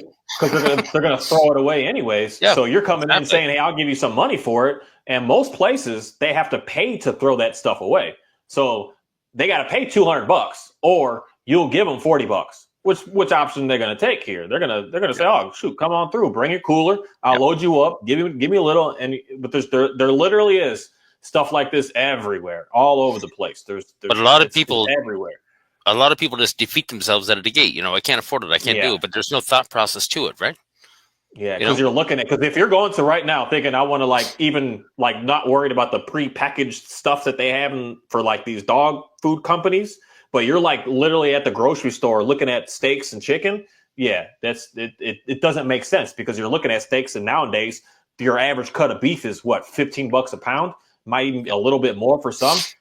That's where you're going to be spending $30, $40 a day to be able to feed your dog. That doesn't make sense. It's that's not going to cut it. You're not going to be able to. So that's a lot of people automatically are kind of because that's just what we're used to in reality. We're used to going to that grocery store and getting what we need. We're not used to going to the back behind the market to get what we're looking for. We're used to these stores at this moment today. But what I do in my work, I'm a backdoor type guy today. Hey, what's that stuff you got on sale over there that you're not working with? I'll take that. Let me get that. Like for Monty, a simple meal would be a chicken wing. But there's days that he's not hungry, so he'll actually hide that chicken wing, and he'll hide it for 2 or 3 days, and he'll pull it out. I don't even know he hit it, but he'll pull it out. The damn thing is purple, and he chows down on it, and people are going, "Oh my God, your dog is salmonella." Their bodies are designed to handle salmonella. He's chewing down that thing. He's not getting sick. He can give a shit. And dogs don't care. I've read quite a bit into this, but my opinion from what I've looked at on that side of it is there's good and bad bacteria, and they need certain bacteria to be able to stay healthy. Because it's something that, like my waters, my cattle trough, for instance, I leave stuff in it, algae and things. I don't keep it clean because when I do, I start losing calves. I lost 2 or 3 cows since I've been out here, and I've always been like, what the heck? I stopped cleaning it, and I have the fattest, healthiest, running around animals. It's insane. They need that. They're used to drinking out of ponds and still water, and it's like fish in there and feces in there. They need that bacteria to be able to be healthy. Yep. And when we try to sterilize it too much, they start to get sick. Yeah, I mean every cattle farm around here, every cow farm, they've all got their own dugout for water, and it's all filled up with rainwater. But everything's being flooded into it. All the crap, the feces, and everything else. Everything is being flooded into it. I wouldn't want to swim in it. I wouldn't drink it. but they drink it like no other. But there's a guy, a farmer named Joe Salatin, a real big name.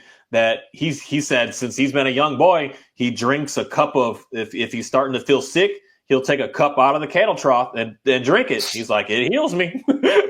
Well, it seems a little nasty, but it works. In your video today, when you were talking about bathroom and whatnot, I mean, human beings are living in a sterile environment. We're literally growing up in a sterile environment, and we're wondering why we get sick. I mean, there's germs and stuff everywhere. When you look at the toilet, you're right. It's only 10 feet away from the bedroom. You go into your toilet and have a bowel movement, and you flush that toilet. You got fecal coliforms flying all the way through the air. Mm-hmm. And it's everywhere. It's going everywhere. You're sleeping with it. You're brushing your teeth with it. But people don't stop to realize that. Yeah. Because even a lot of other things, it's like I'm going to say something. Someone may not agree with me. But even like being too cleanly in other ways, with washing your hands too much and doing things. There's certain things that I've noticed that only way I can say it is like old farmers I know. They'll be out in the field working. They'll come in and eat. They didn't wash their hands. Yeah, what they was working with is on their hands. But these guys just don't get sick. They just they don't get the flu. They don't get no sinus issue. They don't have no nothing. They're just like there's some strong guys that I see. There's something behind certain things where there's bad bacteria that we need to stay away from. But then there's others that, even though it may sound and look nasty, there's nothing wrong with it. Because like talk about eating. I mean, my Johnny is both. Ophi's the only one that is picky, that she likes clean. She's spoiled. She likes fresh meat. She likes it, and if it's not, it'll take her a second. She just looks at it like, give me something newer, like right now killed. But the other dogs, it could be sitting out there. It could have maggots in it. They chowing on it like it's the world's greatest thing on the planet, and they move on like, oh, that was good. Where's the next one? Like, it is nasty when you're not used to that at first, because it was nasty to me. But today I look at it like, hey, buddy, that passed away. You did dinner for you tonight. Here we go. Like it just is what it is, and they absolutely love it. Like I said, the first time Monty pulled a freaking chicken wing out of the closet that was all like freaking purple, I didn't know what to do, but there was no way I was getting it away from him. And he sat there and he shouted down. He never got sick. I never got sick. Yeah. It's a dog. He's doing what he wants to do. That's that info I got from my last vet. Give me a whole 8-page pamphlet on how I'm going to get sick if I feed my dog raw. Oh, yeah. They're going to get salmonella in their mouth, and if the saliva gets on something and I touch the saliva, I'm going to die from it. I'm like, y'all going too far with this. Like, too far. It's all about fear, right? Yeah. Extreme, a lot of fear. Just it is crazy fear. It is. And that fear does make us move. And it makes us move really fast. But I've just noticed today to have a complete, mainly because of just, in reality, I got to give props to Mr. B.F. Skinner guy. When I get into that fear, I instantly today am like, stop. What's going on? Yep. Why is this happening right now? As opposed to just running somewhere with it, but just stop and say, what's happening? What is real and what is not real? And then I could be able to think my way and process through it. Say more rationally, compared to if they're putting me in fear and I'm like, I got to do something. You're going to do something that you may not want to do. You got to just stop and just wonder, like, for one, is this fear an actual, I'm going to die right now because there's something right there? In most cases, unfortunately, when we get our fear, that's literally what's going on. Our body doesn't know that there isn't something literally that's trying to take your life right there. It's just something going on in you that you can't control it. It just happens. It just randomly happens. And the more that you just get that, and then you just stop and you say, okay, I got to make a different course of action here. You'll make a real good decision after that. That's the part with me that I started to see in the dogs. I was like, if the dog can do that, I could do that. Because that's this Dalmatian. I saw her just do some things. I'm just like, if she can do that, there's no way that I can't be able to do that. It might be a little more work, I guess, for me than her. But at the same time, not really, because I don't really get a choice and she really doesn't get a choice. So it's just a matter of, let's just go into this as opposed to running from it or trying to fight against it. Let's do something. It just changes a lot of little things that go on in my world. When I see people trying to put me in danger or use stuff to put me to get me to react, I'm just like looking at it like, hold on a second. Like, what are you trying to do to me right now? And my instant go-to is like, why are you trying to manipulate me right now? Like, what do you want to take from me right now? And it just it changes everything that I look at everywhere. It's fascinating, and that's the part that I get calmer and more chill, and then the dogs just get that exact same way. They have no choice but to fall into that even more. It's a really cool experience.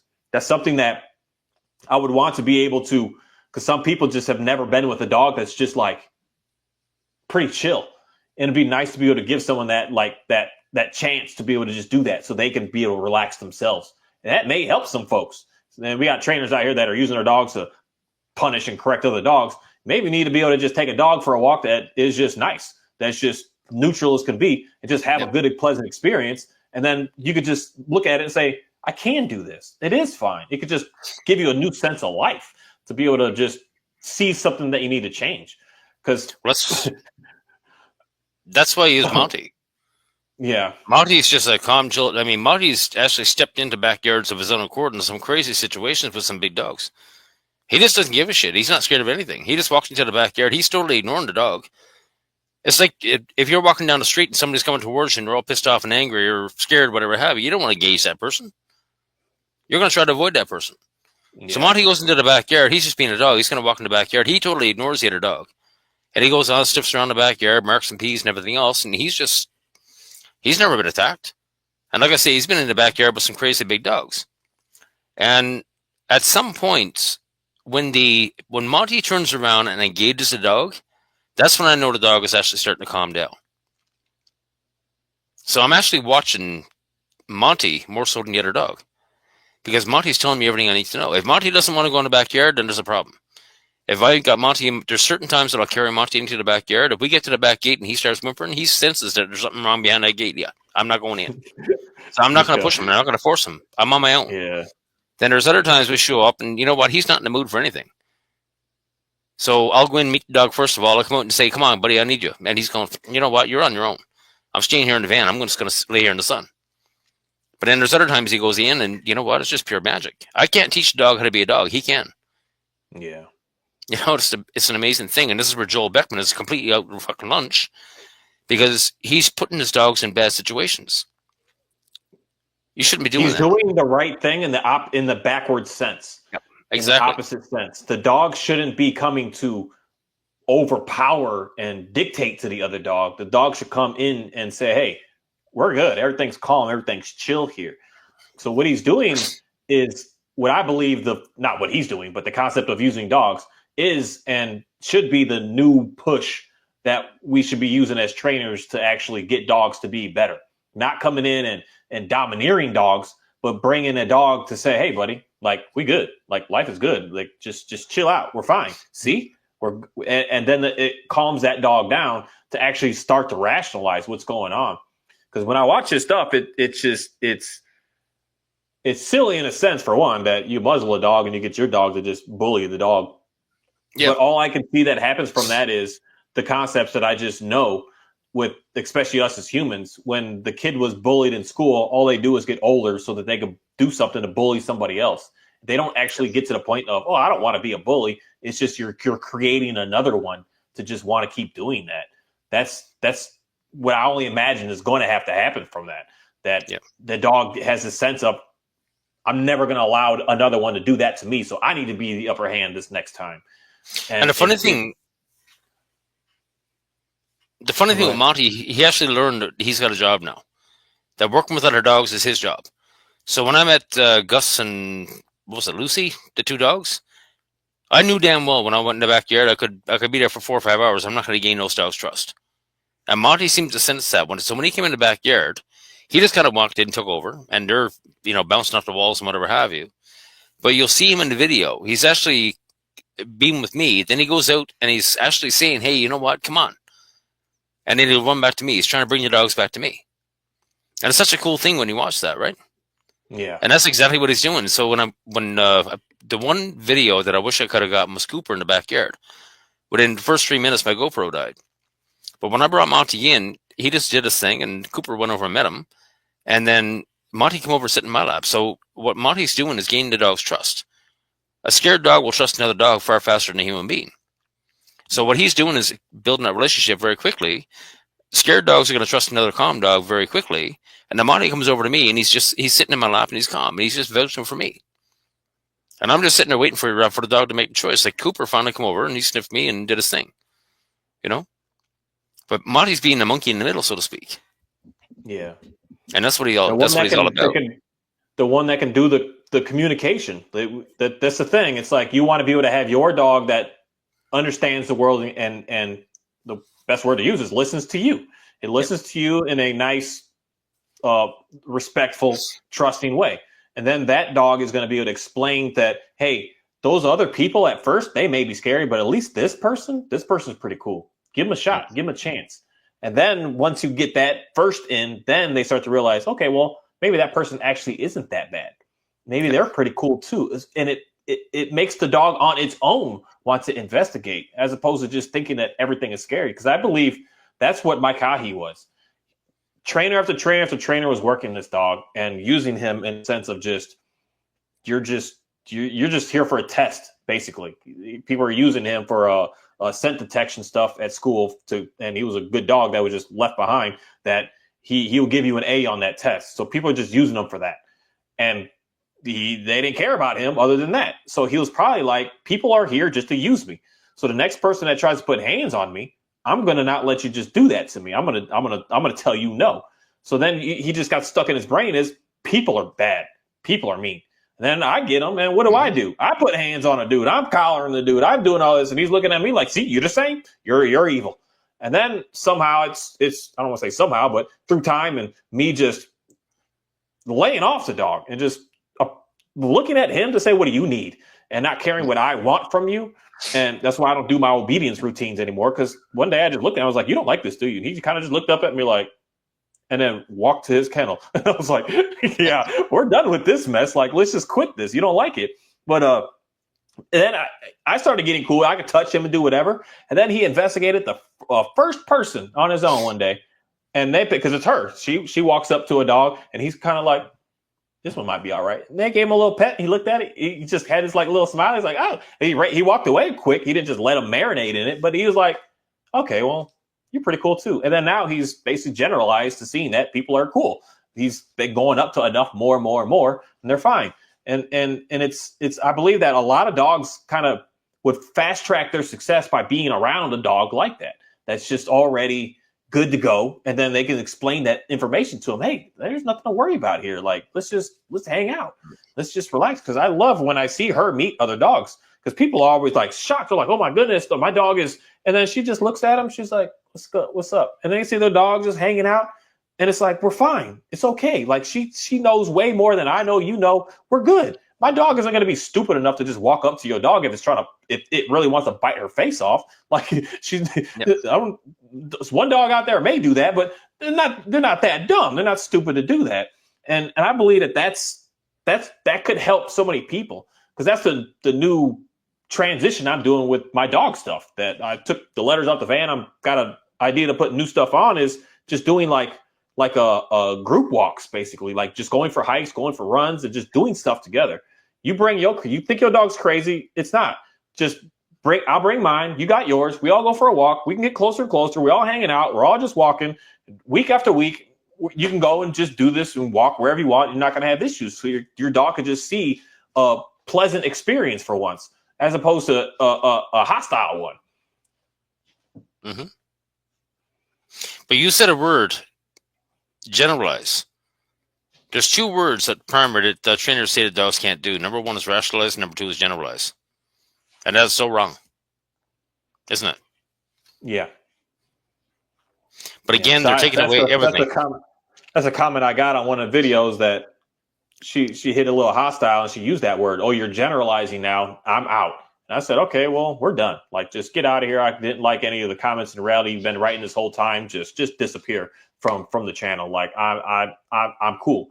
And that is true of what happens, is we have to start to generalize. I can't just stick in this sterile thing and think that it's going to work. No, I have to start to be able to open my horizon and being able to get around, because that's where you get around enough that everything is fine at this moment. Now, I don't need anything extra, but in dog training sense, they do use that word generalization, but they're using it in a sense of obedience. That you got to do obedience, and that's where it goes away. You're not generalizing. That's not what that is in reality. It's like I wish I could come up with a better word, or a word that it should be. But just because your dog could sit in the house, sit in the backyard, sit at the store, that's what they call general. Oh, your dog's good now. It's like, no, it's not. It can sit in the house. It can not be in fear. Sit in the front yard, a little nervousness. Sit at the store, it's terrified.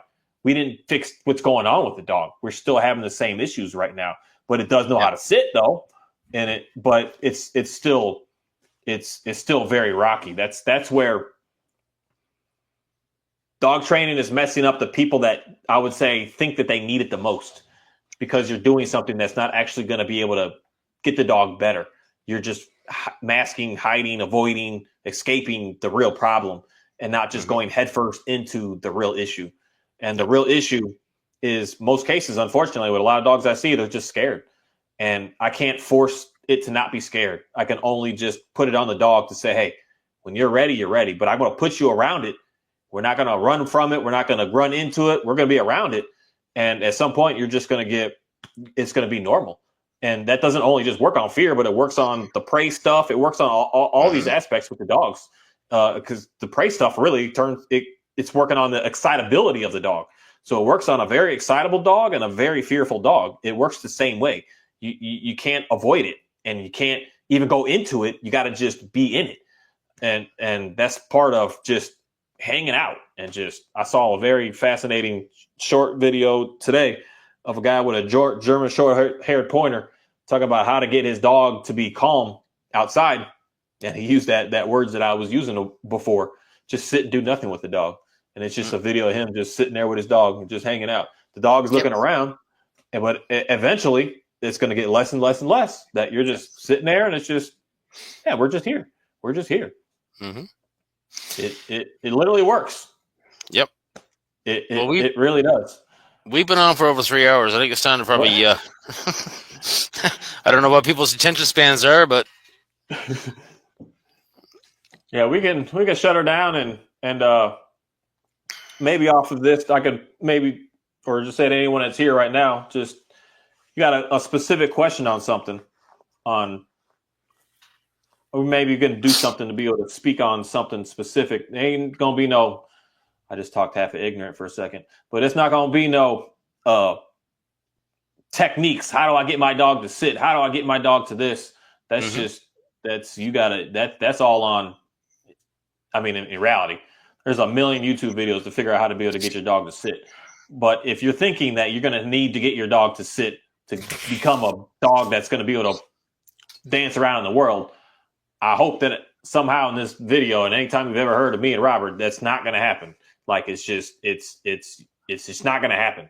It may happen short term, but it's just not going to be a permanent type thing that you can just comfortably relax and just hang out. And understand that, because there's a comment that came on at the beginning before the thing even started of, I trust my dog, but I still have issues. And we have to understand that you can trust your dog, but your dog cannot trust you. So I don't care how much you trust them. If your dog doesn't trust you, that's what you need to work on. That's what you need to figure out. And you can just drop your guard and just he's good. I'm fine. But it doesn't mean that dog looks at you the same way. And you got to work on that part. You got to really start to understand that part of why things are not looking right, why things aren't going good. And in my mind, one of the fastest, easiest ways to get a dog to trust you is to look at your dog and figure out, what do you need, man? What do you need? What do you want to do? And just give that dog that. And the dog will finally be able to look at you and say, I appreciate you. Like, thanks for that. And now the dog's going to say, oh, he sees me, he understands me, so maybe I can give him a little bit more. And don't rush it. Don't, you better because I do this for you. Unfortunately, people look at this with their kids and they do it to the dog. I feed you, I pay for this, you better respect me, you better trust me. No, you can't demand it. I mean, you can, but you're not going to get what you're looking for. You're going to keep staying where you are. It's a beautiful place to be, when you don't have to demand it and they just want to give it to you. They just want to be there with you. It's my life today with when I just take my dogs and do stuff. I don't even know how to put it in words in reality, how relaxing and comfortable and exciting that it is. That it's very, very enjoyable. And I used to, you better or else. And I wasn't, I couldn't turn my back on the dogs. I couldn't do what I've been doing for hours right now, even with these dogs. It would be a freaking nightmare. It would be a mess. Because even this dog, we did a talk months and months ago, and she just got to a point that she just got to like doing stuff. She's just digging at the pillow. I think I had a bed. Yeah, there's a bed in here. Digging at just doing madness, and I just couldn't get her to stop. Whereas today, she's kind of came to me a few times. I'm just like, just wait. She's like, oh, okay, all right. It's I don't know how to explain how life gets beautiful when it's like that. And she's here because she wants to be. I didn't tell you better or else. I don't teach place, but where do you think she lays all the time in the house when I'm doing anything? On a place bed, because she just don't want to lay on the floor. Johnny likes the floor. But it's these things that we think that we need to teach that the dogs will just do when they want to be with you. It doesn't make sense until you're living in it. And for me, it didn't make sense a year ago. It was like, this is silly. But a year later, in reality, so it's been, a year and 2 months I've had this dog. It's like none of the same. Nothing of the same. I don't worry nearly as much. And it's something that I want to be able to give to more people. And that's that question that I keep asking is, why do I care? Why do I still make videos? Why do I care to do this? It's to be able to allow someone to be able to, for one, hear a different perspective than what's just being force fed to us, but be able to have something that I've been able to achieve. And it literally doesn't, it costs me less money to do it. It takes me more time, but time is something that I believe we are running away from. And that's where we're struggling, because we think that we can buy our way. And no, you need to just put the time in. You put the time in, and that's the part of life that I think gets better. Because now when your dog is a nicer dog, you're going to do more. You're not going to have a choice. You are going to do more. You're going to like take them places. You're going to have people come over. You're just going to do more. And that's that's where you want to put your time at. Not sitting in the house, just depressed, sad, anxious, watching 18 videos of dog training tonight because your dog is acting a fool. That's stressful. That was my life. I lived that life. It's not like I didn't live that life. Mm-hmm. Yep, exactly. So from my perspective right now, this is our first time going live, so I can't see the comments. I've got one screen. When we go ahead and do this again, I'll sit down and I'll put a second monitor in so I can actually watch the live thing. And I should read the comments and whatnot. There should be a way that I can. We'll have to do another dummy one. Yeah, don't worry about it. But what I'm saying, I'll go through all the comments. If there's pertinent comments, I'll sit on and write blogs. So if people keep an eye on the website, yourdogIsNotBroken.org. If you got a pertinent question, I'll see if I can do a blog to answer it. Okay. And I'll go through all the questions and see what's pertinent, what we can answer, what we can't. But again, this is just a trial. I mean, it was a great trial. We've been on for over 3 hours. I mean, time flies when you're talking dogs. Yeah. And it's a good thing. Okay. Yeah. It's just hard to get. That's always been my issue with like people always kind of recommend like, all right, you should make like do shorts and videos. And I'm like, it's so hard to do that. It's easy to talk for an hour. It really is. And it's hard to just get it all out in a minute, 30 seconds. So I'll say it like this. In my opinion, with my life experience, it's easy to spit some lies out in a minute. It's easy to do that. But when you're trying to put something of real substance, it's so hard to like get the whole thing in so that you're getting it. Like that you're actually, I'm not like giving you half truths and giving you this like these little manipulative things in the middle of it. It's hard. It's really hard to do. Listening to you're like Jordan Peterson when you talk, and it's fascinating to watch because you'll stay on a straight line, you pick a topic, you stay on topic, then all of a sudden there's a squirrel here, and you go off on this tangent and talk about that for 10 minutes, but then you're right back on point again. You're back on a straight line. I'm like, how the hell do you do that? Yeah. When I chase squirrels, I'm not coming back. I'm on. Yeah, you're gone. Yeah, I'm gone. I do like notice that I can like get out because sometimes I'm like, what was I saying? And then bam, it just hits me. I'm just like, right. It's just like it's I don't know. To me, I didn't have my first words, and I don't speak because that's weird. That my dog's always pretty much for the most part always just disengaged when I'm talking because I'm rarely speaking. Everything is really quiet, and when I just talk on my videos and doing stuff, it's just like I don't know how to say it's getting the words out that I'm just already thinking about that's just behind closed doors.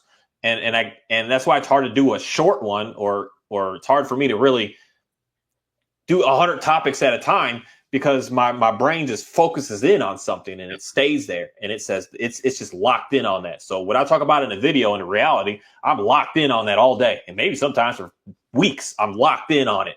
And then I finally just, okay, I'm going to speak about that. And then it comes out.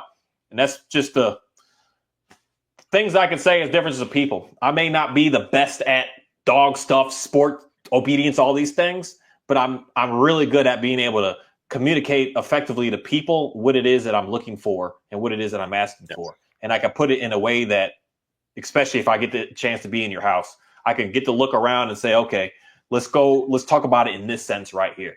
Because I like going to people's kitchens because I can tell how much you cook or you don't cook by going into your kitchen. And if you a heavy cooker, I got a lot of things we can talk because I like to cook. But I can put it in all kinds of stuff about how to make this meal and how to work with this dog. And you're like, okay, that finally makes sense. Where everyone else is talking about it in a different way, you don't get it. And I just noticed that I've been real good with doing that with people for some reason. That I may not be the fastest, the most intelligent learner and all that stuff. It takes me time. I know it takes me time to figure some things out. It's taken me about at least well over a year, about a year and a half now since I think the first video I ever saw of yours. I think even more than that. That those concepts are just getting into me. This like past months. It's just it takes me time to get to just really grasp certain things. But in reality, I believe that that's because I've been programmed away, and everything in my world is that way. So I'm trying to change a lifetime of stuff in like a weekend, and sometimes it just doesn't happen that way. And I'm the same way. I mean, I'm still learning. I mean, I've read Skinner's book a couple times, and there's always something new I'm learning from it because there's no such thing as an expert, and it's all just it's philosophy. It's a quest for knowledge. Figuring out more.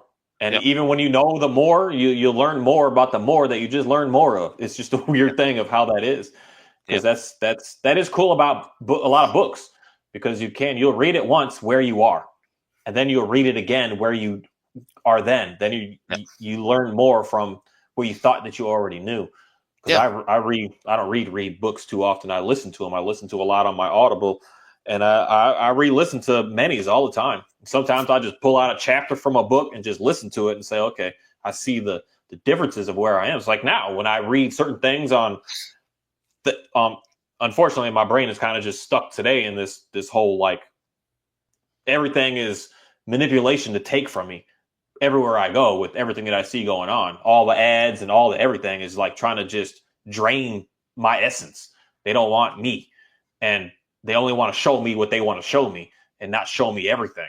Because even now, dog training, they only want to show me force-free, positive-only dog trainers again right now. It's all that I get. I clicked on one video and that's it. It's my only option. That's like, they're like, you stay in this. Don't look over there. You stay in this. And it's like, no, I kind of want to go over there as well. So that's my brain is kind of like stuck seeing that everywhere today. Well, every time someone speaks to me. That's the whole thing with lat, right? Lat. Look at that, or look at this, look at that, whatever have you. Don't look over there. You might see the truth. Focus on me, right? Yeah. And that's the whole thing. That's what trainers are doing. Look at this. Look at what I'm showing you. Don't look over there. You might see the truth. Yeah. And that's why I appreciate people that are willing to look over there. Yeah. But anyways, I think we should close her off. All right, man. I'd love to talk all night, but it's getting late here, and I'm getting old, and Monty's got to go for a pee, and whatever. We good. Oh, yeah, I got to get mine out, too. They looking crazy. We should do this again, though. All righty. More often. We can pick, there's 1,000 different topics we can talk about. Yeah. 1,000 rabbit holes we can go down. Do something, because this is kind of like off the whim, off the cuff, I guess. It just happened all of a sudden. Yep. You were like, let's do a video. Then I was just like, let's figure the live thing out. So it's going really quick. But at this moment, we can figure something out because there's a lot of the same people that watch both of us and a lot of same people that comment. So we can get information back and forth to be able to do something that can even be a little more interactive with folks that are watching in. So it doesn't just have to be everybody watching, because sometimes you'll learn from somebody else more hearing their story as well. So we just get more interaction, I guess I could say is it. And we could do more of that. So this is it's new, but we got to figure it out, and we just make it better and better from here on. That's right. So hopefully between the screen record and YouTube, we get a live video. We can actually have people to watch. So, alrighty. But anyways, I'm gonna sign off. I'm gonna get. I gotta go tend to Monty. But anyways, a great talk. Appreciated it. And again, it's different perspectives. I'm always thinking differently because of people like you. All right. That's a wonderful thing. That's a good thing. All right. And I appreciate everybody that showed up, came here and stuck in and watched and paid attention and hopefully learned something. How many people do we have? I can't even see it. You can't see that either? There's a way to do it. I have to figure all that out. I got to do research on this system. because the way the comments are on it, it's weird. And then because it says live, it says 15, 16, it changes all the time. So I don't know. Yeah, but anyways, next time we do this, I'll have a second monitor, so I can actually have the live YouTube and the 2 live. Yeah, because what's cool to do is to be able to like, especially do like screen share stuff. So if you had something to put in, you could bring in. Yep. I mean, this can go deep with just getting interesting. Even for me to make my own personal videos, to be able to do more like explainer stuff as well. Well, I think we should do another one, and we can actually start bringing in the actual quotes from B.F. Skinner's books about behaviorism. You know, Walden 2 is another big one. You know, but we can actually show people what Skinner was actually saying. Yeah, that would be a wonderful thing too, right? Yeah. But anyways, I'm gonna get ready to sign off here, and I'm getting old. And... All right, man. Have a good night. All right, you take care. Okay. All right. Thank you, everybody, for watching. Have a good night.